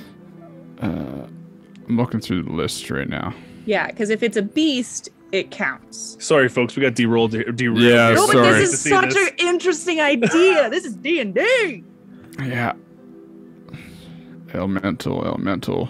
We can take a break right now because I have to pee. Yeah, let's take a quick break and see if we can figure Yeah, this we'll out. take a quick break, folks. We'll Have be you gone to the right bathroom? back. Does this mean I could talk? I could talk No. again? Yeah. Oh. All right, No, get folks. back in your hole. Quick updates on the picture I've been working on. This is back. Cypher playing the violin. If you remember that episode, let us know in the chat. Put your little Cypher hearty eyes. We will be back in a few minutes after we find out if you cannot polymorph and use it to puke up stomach Turn acid. into a basilisk. Well, I just got the answer. Okay, we'll find out when we get back. Yeah. Hold tight. Okay. What's up, my derps? We are back, and I'm back on stone duty. So take it away, Peter. Okay, so, folks, we figured it out. We are looking at everything and seeing if there's any other way from what Wawatesi has, and unfortunately, everything that she has outlines beast, which, if we're gonna step outside the game for a second, we know that basilisks are monstrosities. It also But- so in the polymorph thing, in the first sentence it says any beast, but everything after that says creature. Creature. So in the same little paragraph there, it changes. So it says to be any beast whose challenge rating is equal to or less than targets. Yeah. But then Because- it says that the creature is limited in the actions it can perform. It doesn't say Right. the beast. So Well, the creature is you or Borok or Cypher, right? That's the creature, Yeah. right? You could actually Correct. turn a monstrosity into a beast with polymorph. You could turn it Yeah. into a goldfish, right? So it wouldn't be able to use its gaze to do that to you. But Correct. when it's because it says it can be take the new form can be any beast, that's where you take it out. But honestly, it was a really, really creative try there that we thought we right. could work around there. dang it. All right. I did my So, best. You Did we amazing. left off. You were asking us what we were doing while she was doing something. yeah. Brock was going to do crowd control or something. Yeah, Borok. So you, Yep. Bo, you walk out to the to the front of the ruin, and you can see there's quite a crowd gathered, not even going inside the little garden area, but kind of staying outside, because you see the skiff masters kind of holding people back and talking. You can't really make it out from here, but you can see there are concerned faces. I'll just kind of go up to the skiff master and be like, you got backup if you need it, I guess. And I'll just kind of stand there. Yeah. And you can see there's a bunch of people saying like, is it my son? Is it my son from over there? And like you see people looking over. It's like, is that a Dragonborn in the back? Is this going to be an issue for the Comodons? And like, there's just a bunch of chatter going around, and Skiff Master's like, there'll be something going. We'll figure something out in due time. In due time, people, please wait. Detective Borak is on the case. I'm here to assist in the information gathering. We are trying to figure out all the evidence. The good news is the beasts have been slain, and so the town is no longer in danger. We will inform you all of the further things happening in the investigation. Can you roll persuasion, please? Yeah. Yeah. Damn it. Yeah. Hey, not bad. Not bad. Not bad. Yeah. So you see, people seem to calm down in the crowd a little bit. There's a little less talking. Take a point of inspiration for that, by the way. Oh, thank you. Don't mind if I doozle. Inside, Wawatesi, Cypher, what are you doing?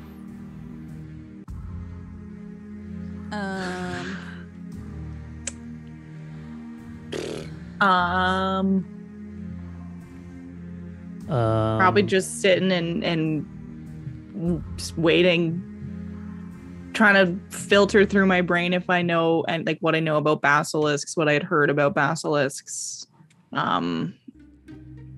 Maybe. Oh, sorry. Go ahead. No, I have an idea, but you go ahead. Are we inside where Grjorn is? You're right by where Grjorn is, in the hallway there. Okay, I'm just gonna like sit near him and like stroke his beard. Aw. Rub his damn. little head and be like, You sit crisscross we'll figure this applesauce. out, buddy. And are you doing this like silently with no one else there? I don't care. Okay. If people see me, they see me. You sit cross-legged and you're kind of petting the stone form of Grjorn. After a certain amount of time goes through, I know, Cypher, you wanted to do one thing before we jump to that. I was just gonna inquire with the skiff master about where they know of a basilisk, but this may not be the right time. Okay. Over time, Scylla comes up and has like the items, and she goes, I mean, some of these items they're interesting, of course, but the one that interests me the most, so just out of character, she's identified all the items. She goes, this orb here, where did you find this? On Azela. That would make sense. This orb blocks you from being petrified. Are you starting to laugh? Yeah, I just like the eye round. I'm like, oh, it makes sense. It's the item's called the Orb of the Stein Rune, so it's actually a big item. It's got a bunch of other stuff, so whoever's interested in it will have it. But yeah, these other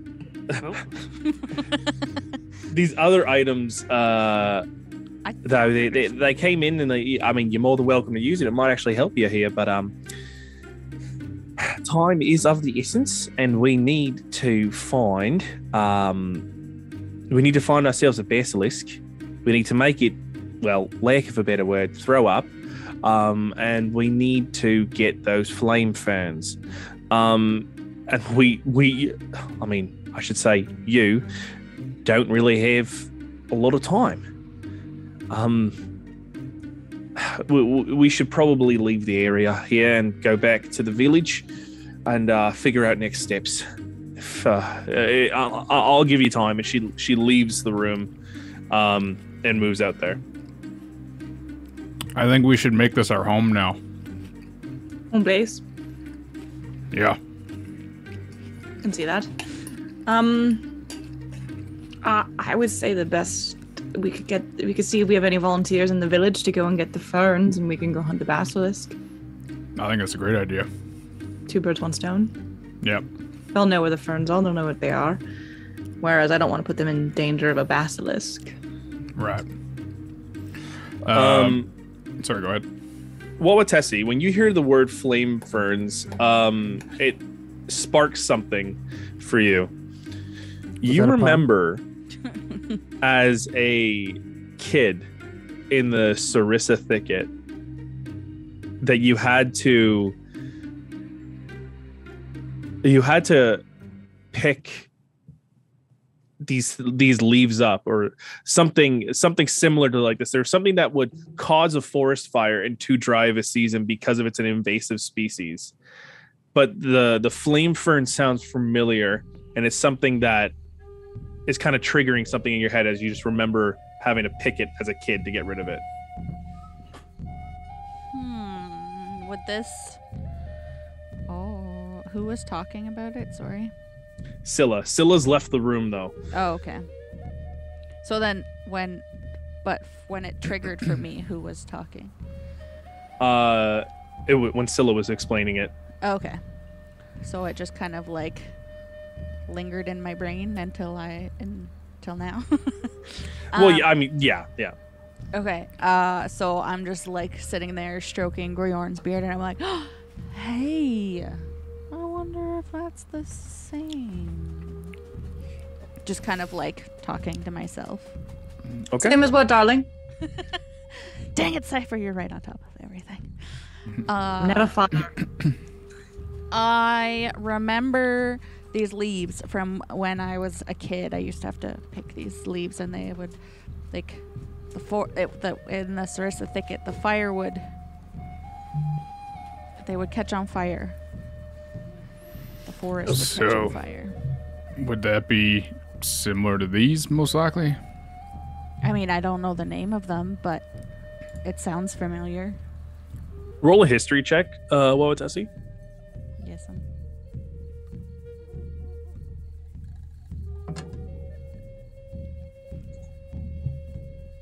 17. Okay. So you remember that like these were warm to the touch. These like almost like palm fronds or like ferns. Like they would they had like kind of a reddish tinge. You just know that in the Sarissa thicket, like the wood elves did not want it there because it was considered dangerous, and someone had accidentally brought it in there before.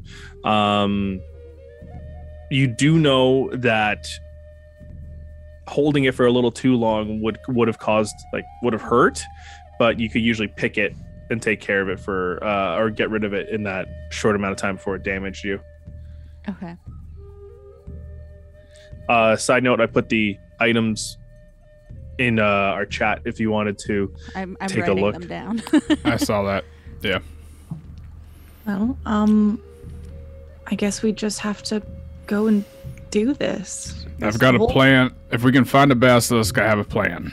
Right, because the whole reason we're even here is because of Grjorn and his quest, and obviously he's our friend, so even if we weren't here for him, we're not leaving him like this, so let's get on this before he becomes... Well, forever. I'm a little weak. I say we spend the rest of the afternoon trying to figure out where Basilisk is, and then we set out first thing tomorrow morning after a rest here in our new home. We'll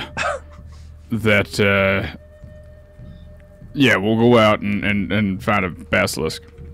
I mean, our statue here, so technically we have squatters' rights. That's a good point. We do. Mm-hmm. All right, maybe I'll go tell... Well, maybe we should go to the village to get the Basilisk book from Scylla. Yeah, that's a good idea. You want to? I've heard of them. There's tales on the plains and that stuff. The bloodhands running into them. They also do turn people to stone. I don't know if you're familiar with them or not. I think I've heard of them.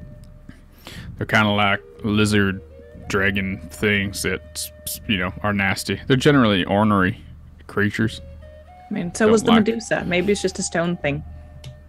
Yeah, it could be. Really, Never would be able to love anybody. Yeah. Yeah, it could be it. Anyway, yeah. Let's go see if we can find out where Vasilisk is. Okay. Fun. As you make your way out to the town, they've Skiff Master Simoon has cleared the crowd from the sunken rune, and the people have started to congregate in the town. I'm assuming you're making your way down there. What's everyone's plan of attack when they get into town?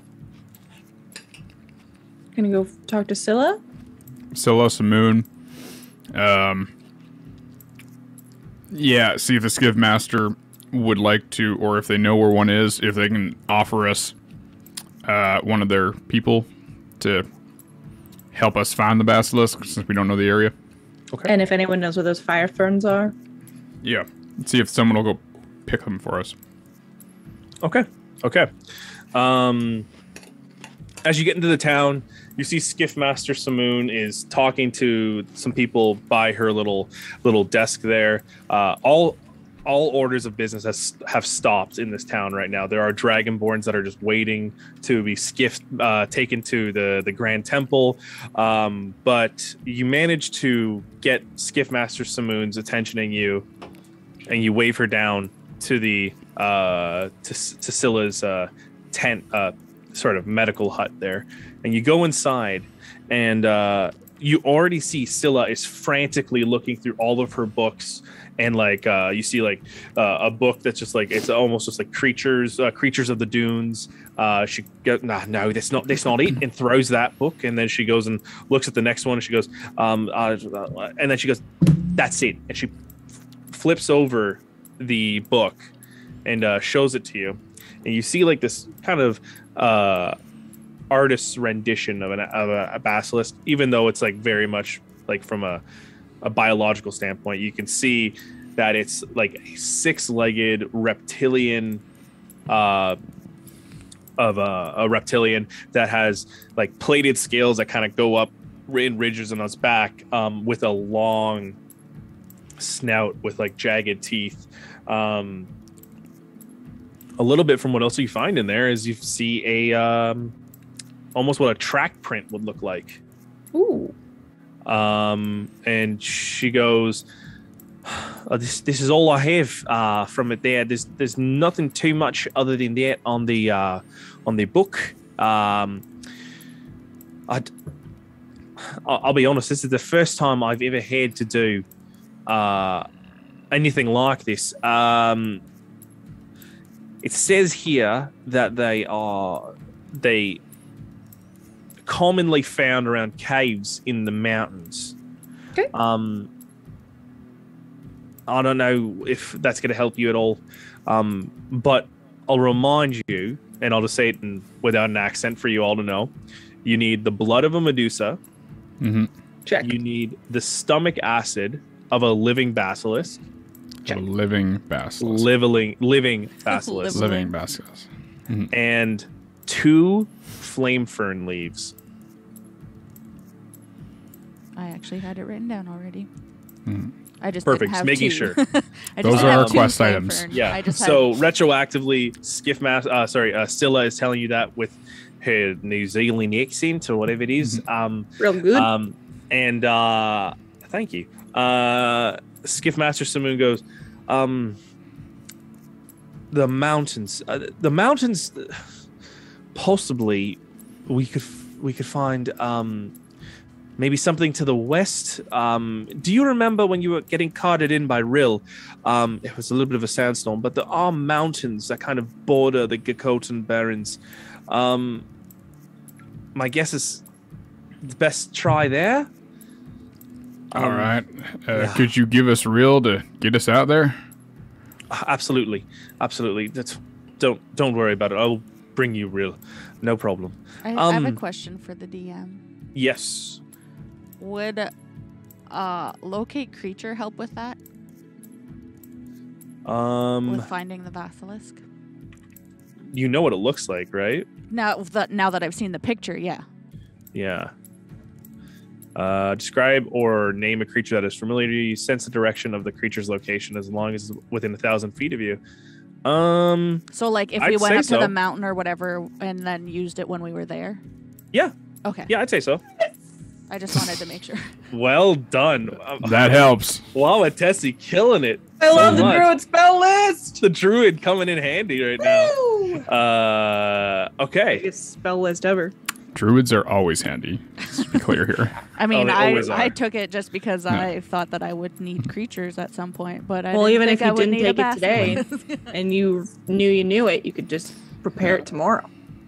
See, so it says like, so as long as you've seen a creature up close within 30 feet at least once, I would say you've seen this biological drawing, anatomically correct, everything. I would say that's fair enough because Okay. the detail on it are actually pretty to point. But if someone was like to randomly draw like this is what it looks like, I would say no. But this Okay. is a different situation. Yep. Okay. Awesome. Thank you. Back No, to the thank story. you. Okay. Yes, I can get you Rill. It's about midday right now. Do you want to go right away? I'm assuming time is of the essence, but I'm not going to. Well, if it's midday, I mean, if I just take would we get out there by nightfall? That's a better question. Will I have some time to take a nap before we encounter this beast? I don't know exactly. Well, are the mountains like 5 days away or are they a day away? They're about a couple hours away. Oh, That, all right. You know what? I'll take a short rest. I think you that gives guys- us time to have Yeah. a long rest. Yeah. Why and don't we go just out. have a nap or have Oh, a okay, well, whole full sleep? Because Grjorn. All right, we'll go for tomorrow morning. Yeah. All right, I get you. Okay. Yeah. All right, tomorrow morning. Okay. So we might as well just kind of, if there's anything else you want to do in between now and the rest, let me know. We would just want to see if we can find someone to get the leaves while we're gone. If anyone knows where they are. Okay, so you're gonna go about looking around. Who are you gonna go to ask that? Probably the skiff master might know. All right. Okay. So you approach the skiff master and you inquire about someone picking the flame ferns, and she kind of looks at you, Cypher, kind of quizzically, and goes, "I'm sorry, darling. We don't know exactly what you're talking about. Is there something that maybe like Scylla can provide some information on? I'm not too sure. She's the one who's more alchemically inclined." If we were to find where they might be, do you maybe have some people that would volunteer to go and look for them? I can try, but I can't guarantee. With the way things are and the way the town is right now, I'm not too sure if I could. All right. I'll go back to Scylla. Scylla, do you know where we could find those ferns? No, flame ferns. They're mostly found in hot locations, unless they're they're originally from something around here, like in the desert. That's fine, but see, this is the difficulty: is you could find they do grow in the desert here, but you need a little bit of shade. So Like caves, rocky outcropping or something like that. caves, rocky outcropping, something that's along the border. She kind of like runs her hands through her hair and goes, maybe ruins. No, the ruins we came from was real. Actually, Maybe. I mean, there's a ton of ruins that have wells that pop up in there, or there's places that you can find things growing. and they're real all is probably reasonably our guy nearby, then. right? They're like a couple hours away. They're not days and days. Those. I'm assuming you came from the Ballsroom path, right? Mm-hmm. Given that we've shifted from there a little bit, that'll be about 8-hour drive, 8-hour skiff ride, and then there'd be then there's the mountains that are kind of in between there. So It sounds like we might be able to just do this all in one shot with our trip with Real. So, I mean, possibly if everything's on Yeah. your side, I think that'd be Let's- fine. I guess let's hope so. Now, how do you plan to have the Basilisk regurgitate? Bo, all right. So here's my plan. hear it. We're gonna have Wawatesi polymorph into a large beast of some sort that is gonna hold the basilisk down while averting its gaze. One of us is gonna hold that orb that makes us not turn to stone, and then we're gonna shove something down its throat and wait for it to throw up again. Yeah, that's my plan.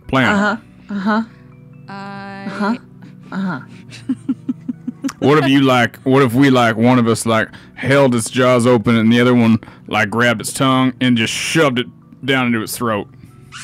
Well, I like this idea. What if we found a component that could that would make it feel ill enough to throw up, and we could try to slingshot it into its mouth? Oh! I have grung poison. Oh, Maybe that'll work. Damn, I forgot about those does items. that make I got people throw up? grung. It makes people sick. Yeah, That could something like that. Yeah. And we could could just work. try to slingshot it into its mouth if we can see if it gets its mouth open. We just need to shove it down its throat, and then we can kill it afterwards. Well, we need to then get it in a vial somehow, or a jug. So we'll get some more jugs and vials from Bucket. Syrah here. Scylla kind of gets up and she's like, please, just here, take his. I'm going to need at least about 6 vials, and she gives Perfect. you a thing How of about we 6 just vials. get a bucket? I mean, vials and buckets, same difference. I'm just gonna take all of it. Yeah, all of it. She Okay. gives you 6 vials in a bucket. So, do you have anything that is generally something that makes people ill? Because there are Wheatgrass. That's one.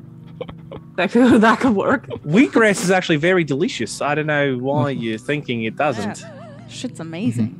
It's, No, it I is. actually enjoy it. Yeah, like you know how sometimes if you eat too much of, I don't know, too much pizza, you feel ill. Is there a universal component of that? Oh, what does the book say? Is it The book- Ipecac? Does the book say anything? Just describes that this is what they look like and this is what they do, and it turns you into stone. They eat meat. I know that. They like to. When they turn something to stone, that's just a way to keep them there. And while they're slowly turning to stone on the inside, they eat them. So, Oh. that's all I have on that. Do you have those books that you were that's the same person, right? That was looking at the Yep, that's Okay. Scylla. Yep. Do you have other books of animals and things? I'll have ones on the desert, but it's and she holds up this book, and it's a very, very thin book. She's like, you can see there's not a lot in here. I'm just Um, looking for certain some animals, that's all. What are you looking for exactly? I was looking for something that could fly and be fairly large.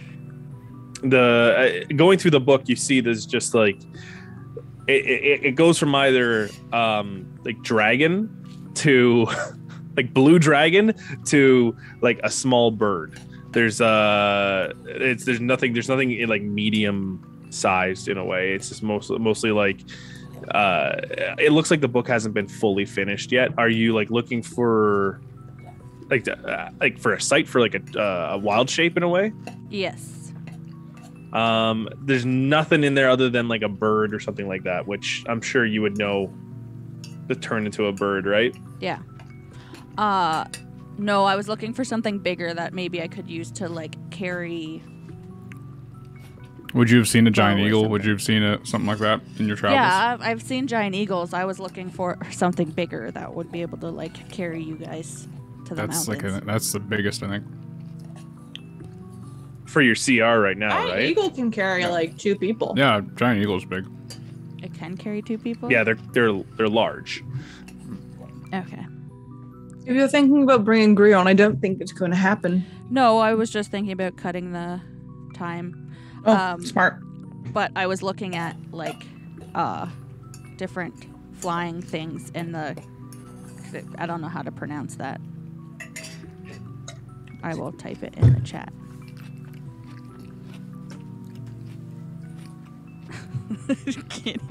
can't even type it without going back and forth.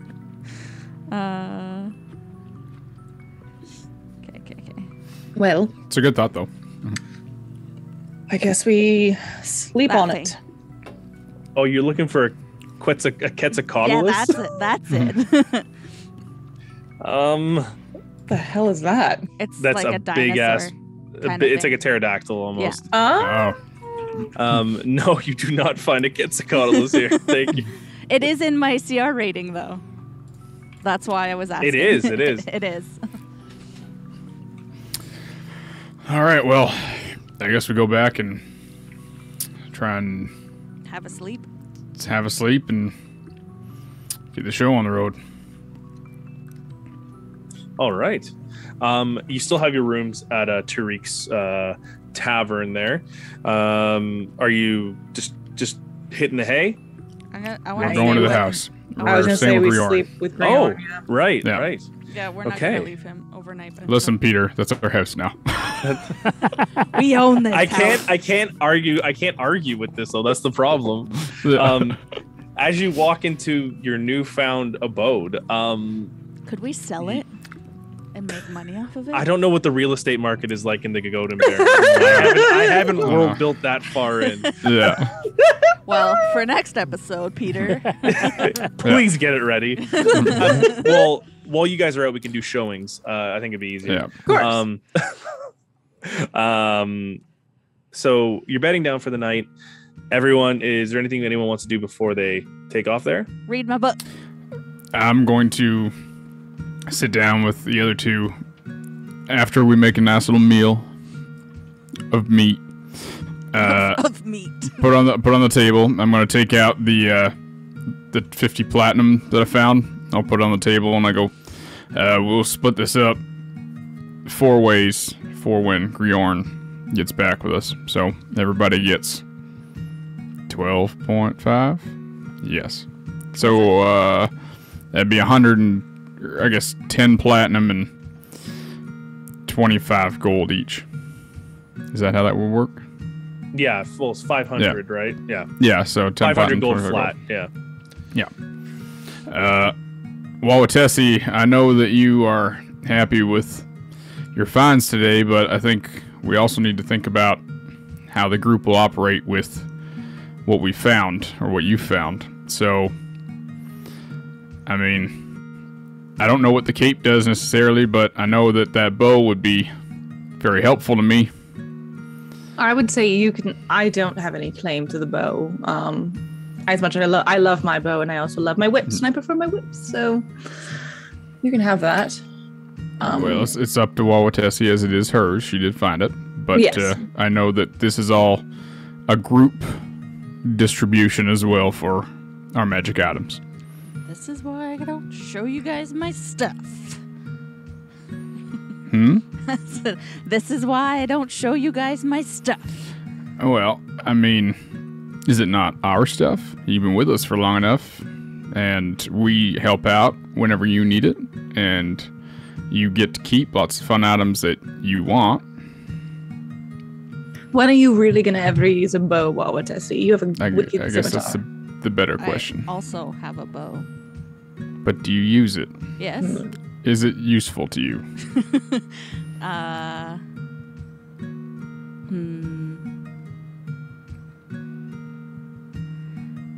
don't know. I'll have to think about it. Oh my No. Just oh my god. She is a druid that likes to use fighter items more than spells, it seems. So maybe It doesn't make a whole lot of sense to me, but you know what? I only I'll have let her healing decide. spells, so I can't really do any damage that way anyways. Wild shape is the best thing that you have. Anyway, all right. Well, you think on it, and I just think that maybe it'd be more useful since you spend more time in animal form than you do in human form to have some of those items that would help out the rest of the group. That's all. I'll think about it while everybody's sleeping.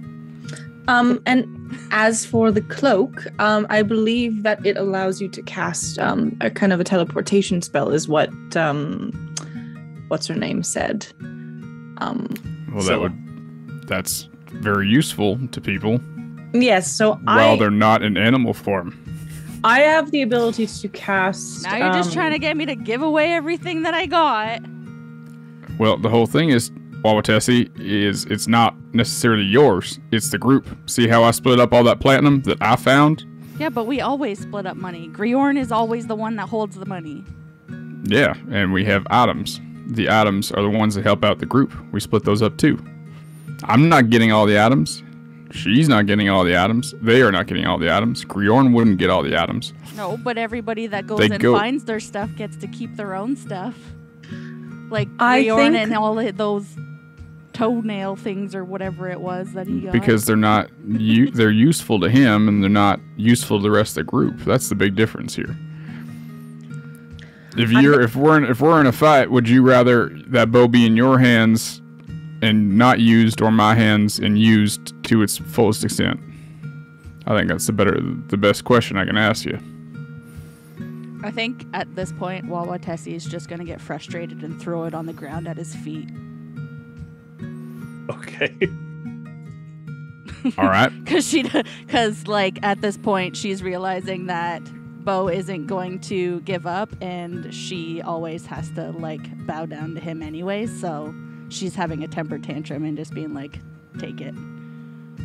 Okay. Well, I mean, the whole. I'm trying to have a discourse. Yeah. All right. She storms off into like one of the rooms. Yeah, she's just gonna be like, whatever, and I'm just gonna go sit. Hey, live my life. I'll go sleep in the office. The door. Like, I hate you. Looks like I'm on the couch tonight. Such a strange dynamic between you two. Yeah, I trust me, I don't really get it either. Good night. Anyway, I mean, I think all these items will be useful for all of us. Once we get a plan in place, we'll figure out who needs the stone for Petrification. Do you think that it requires attunement? That's a good question. Probably. So, you know what? You take it. Yeah, you take it, because I usually hit from afar. That's what I was thinking that, actually. Or we give it to Wawatessi and you take the cape. I mean, that's the other. I was actually thinking about taking both. All right. And I'm happy to give it back, but I think for this fight in particular, I think I have some potential ideas, and I am usually the one that's right up there, and I think I'm faster than the rest of you. Or at least have potential to be faster than the rest of you. I agree. Only because I'm stoned. Yeah. Well, let's think on it overnight. Did the healer say if it needed attunement or if you needed time with the item to kind of attune to them? Did she say? Not to me. DM. Retroactively, I should have said that. Yes, some of these items do require attunement.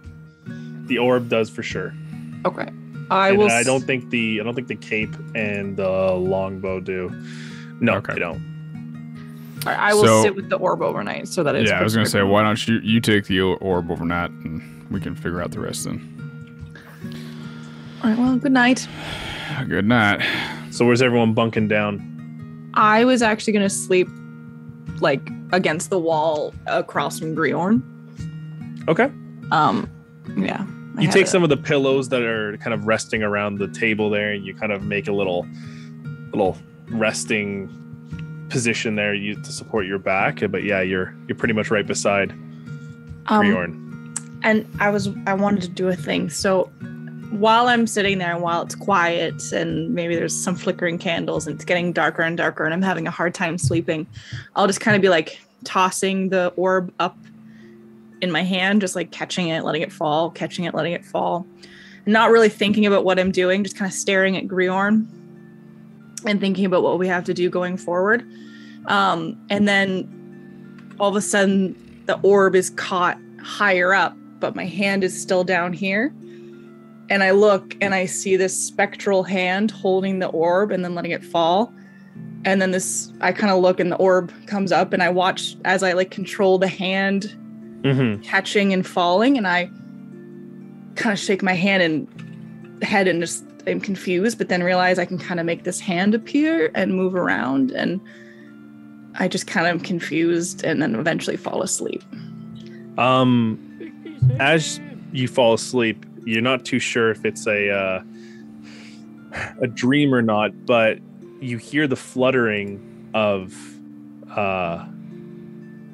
Cap's wings. And in your groggy state, you wake up and you see Cap sitting on your, like kind of resting on your thigh, but Cap's holding something. And without saying anything, Cap puts it down and you can see it looks like a little berry. And he just pushes it toward you. Yep. And what is this? And I'll just take it and look at it. And you pick up the berry, and the berry has like this glowing sort of light blue hue to it. And you see Cap go, eat it. Well, I feel like I should be questioning you, but you're like my best friend, so I don't really care. It's good for you. Sure. And I'll just eat it. Like, all right. Sure. Sure. I'm sleeping, but can I? Well, I'll eat it now, but sure. And as the moment you put it into your mouth and you chomp down on it, Cap just disappears. Good night, Cap. Love you. Okay, is that it for you there, Cypher? Okay. Wawatesi. Bo, go ahead.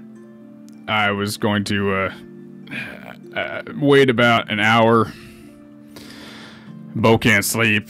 He kind of sits up and goes, God damn it, and walks in to try and talk to Wawatesi.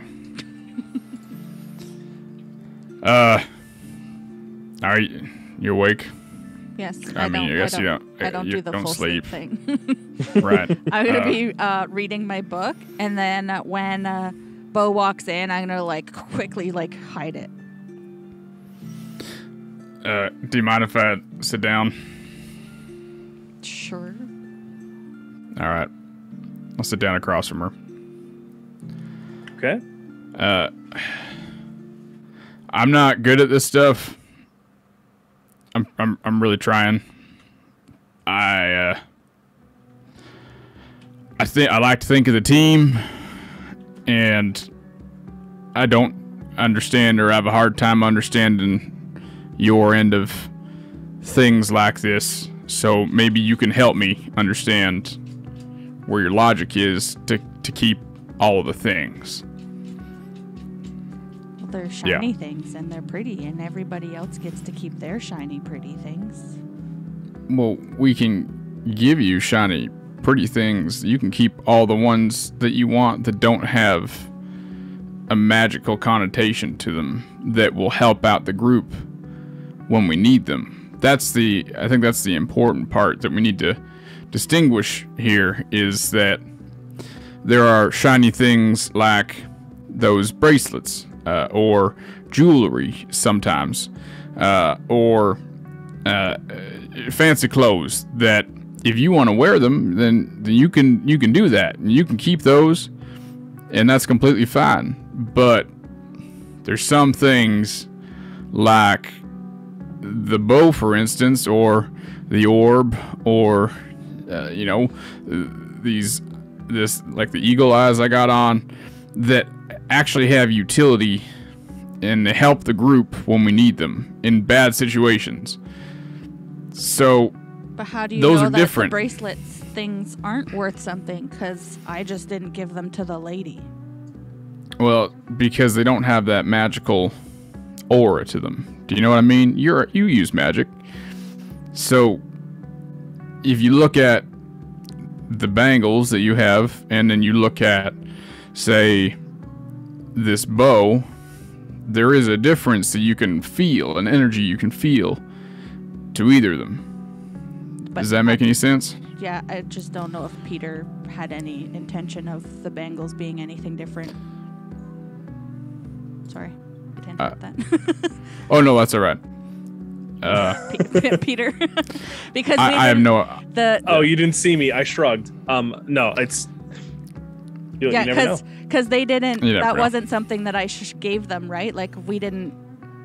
That wasn't something that I even brought out when they were asking about the items. I just brought out the bow and the cape and the. Oh, I thought you said you took like The orb. everything out. No, Nope. when you first told us. No, I Oh, only okay. gave Well, those then- 3 things. When Then I was looking at your stuff, I looked at what was magical, didn't I? No, you just looked at them to Just- see what I had. Got it. You just looked at you cast only, you did an Arcana check on the orb only. You're right. Oh, okay. Anyway, not looking at the bow, but we got all the information that they are magical. So, but I'll look at maybe the closet, since we're in the bedroom anyway, and I'll say and I'll show. Don't think of bangles, think of pretty dresses now. See these pretty dresses over here? They don't. I'm gonna do a quick Arcana check. Just make sure they're not fucking magic. So that's all right. Wraps around your neck. Yeah. Oh fuck. Yes, I'll take that dress. Yeah. Okay. All right. 17. Yeah. All right, sir. So you look around, and you really don't get it from the armoire or anything. Mhm. Nothing pops out to you as magical. All right. So, see, with that quick check of magic that I just did, I could see that these clothes, although fancy and very nice, would not help myself or the rest of the group unless we had to look fancy.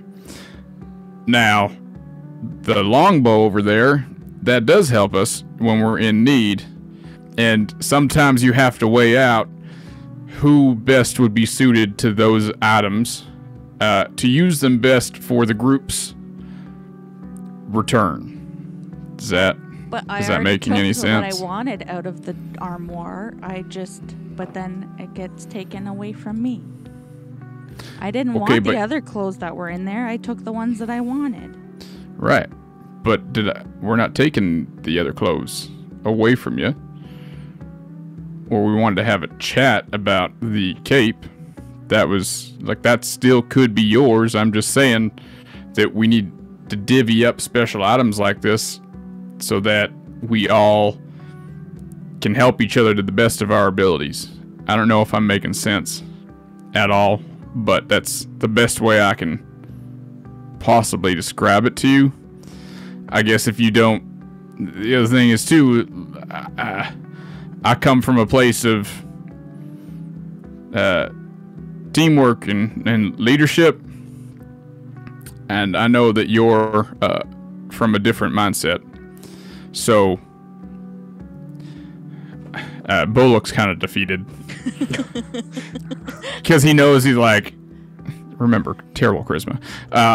He knows he's like trying to do this the best way he can, but it's a little lost on Wawatessi, and she's not maybe going to be able to fully grasp what he's trying to put through. So, no, I think because Wawatessi isn't even seeing it as like a magical item or anything like that. She just saw something that was cool looking, and she wanted to have it.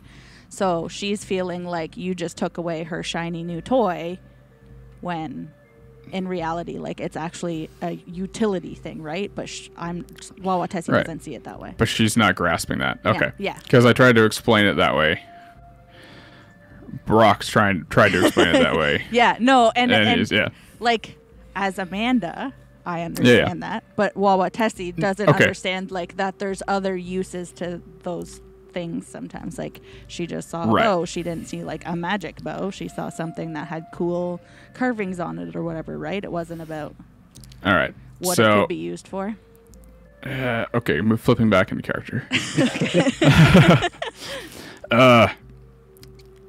You do know that these items do different things than, like, regular ones, right? Like the magical ones, they do different stuff. It doesn't just look shiny and pretty. Did you know that? No, they just look cool, and I wanted to keep them. Okay, well, that orb that you found, that keeps someone from turning to stone like Grjorn. Like, that's he didn't have it before. I completely agree with you. I thought the irony was hilarious, but it's an important item that's not just a shiny, nice-looking item. And that cape that you found is a beautiful cape, but it also lets you cast a spell that will take you from here to the other side of the room in an instant. That's useful to have. So are legs. And yeah, but it's faster than legs and quicker. And this bow does more damage if I shoot it correctly, right on the right spot. All I'm saying is they're not just items that were taken away from you. If it was just a wooden bow that was the same as my bow, then fuck out, you can have it. It's all good. But this bow is more special. I mean, if I take this bow, would you like mine? Would you like the one I use? No, yours isn't cool looking. I take offense to. I mean, okay. Anyway, I felt like I needed to try and explain better. At the end of the day, we're in this together, and I do love you, and I want you as part of the team, and we're in some straits right now, and I think we just got to be on the same page. And I'm sorry that I'm stubborn and bossy sometimes. Yeah. Okay. And I'll get up to just kind of walk away back out to the kitchen. You're assuming this place has a kitchen? It doesn't. Sorry. What I mean? The table where I fucking was sitting room. sleeping. It's the sitting room. Yeah. Yeah. So quickly, Wawa Tessie, is there anything you wanted to do? You said you were reading your book. Yeah. Did you want to do your usual check for that? Your investigation? Go ahead. Ooh. That is an unnatural 20. Very nice. Very, very nice. So this part of the book kind of goes on interacting with royalty.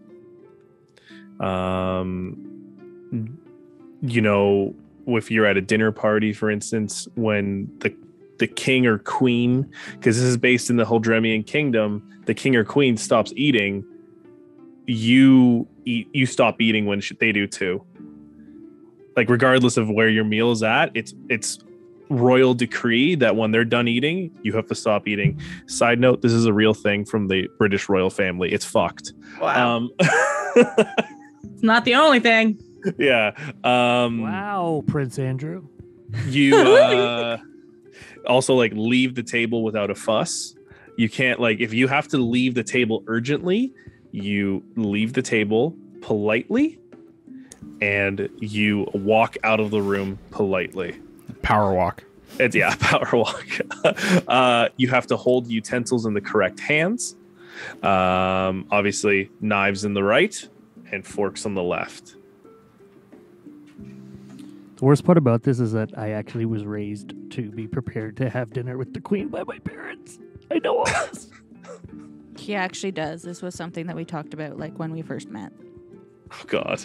Because I'm a terrible human being and he a cave person.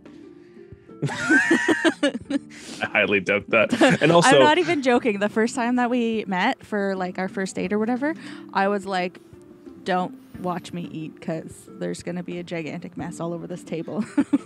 Yeah. And the last thing you got is you wear hats at formal events. Oh, yes. That's all you have.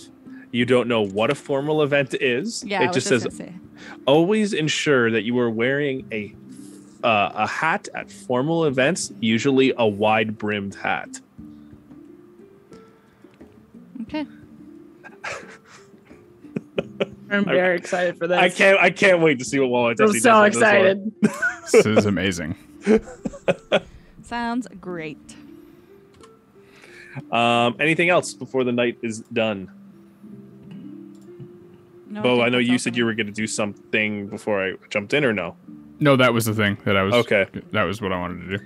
All right. Well, you have now found yourself in I guess you've squatted in a new ruin, this sunken ruin that's moving into the sand a little bit. And sleep finds you. Grjorn is being protected by Cypher as she discovers something new. While Matessi is learning a little bit more about high society, and Bo is currently laying on a bunch of pillows, sighing from trying to get his point across.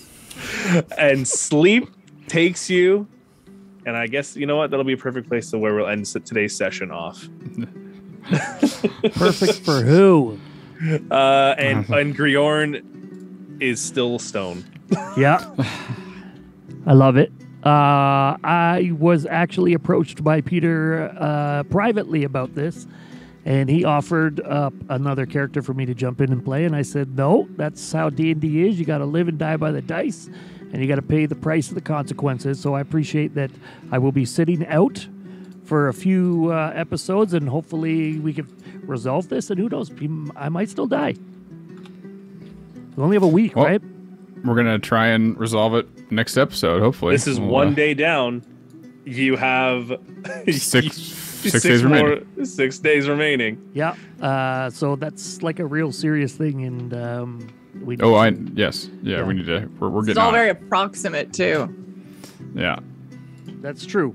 So while I was sitting here not actually playing, I decided to keep drawing this picture of Cypher. It is not yet done. God. But we're getting there.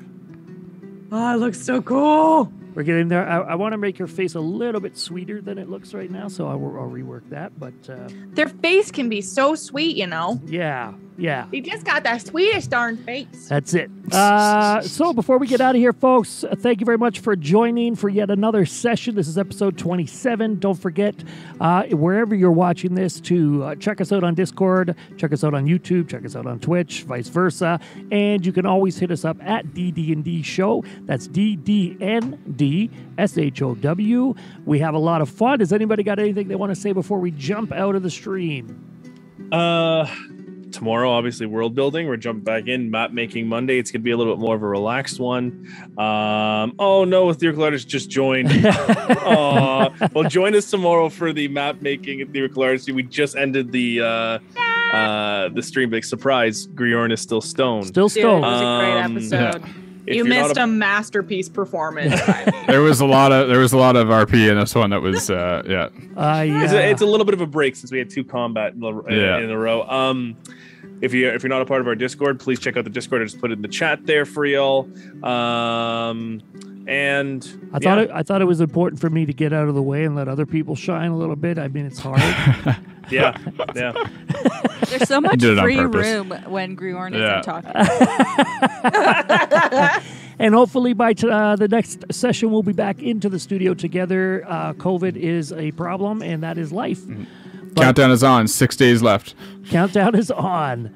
All right, folks. Well, Ty, you want to take us out? All right. Thank you for watching another episode of Dungeons, Dragons, and Dice. Okay, bye.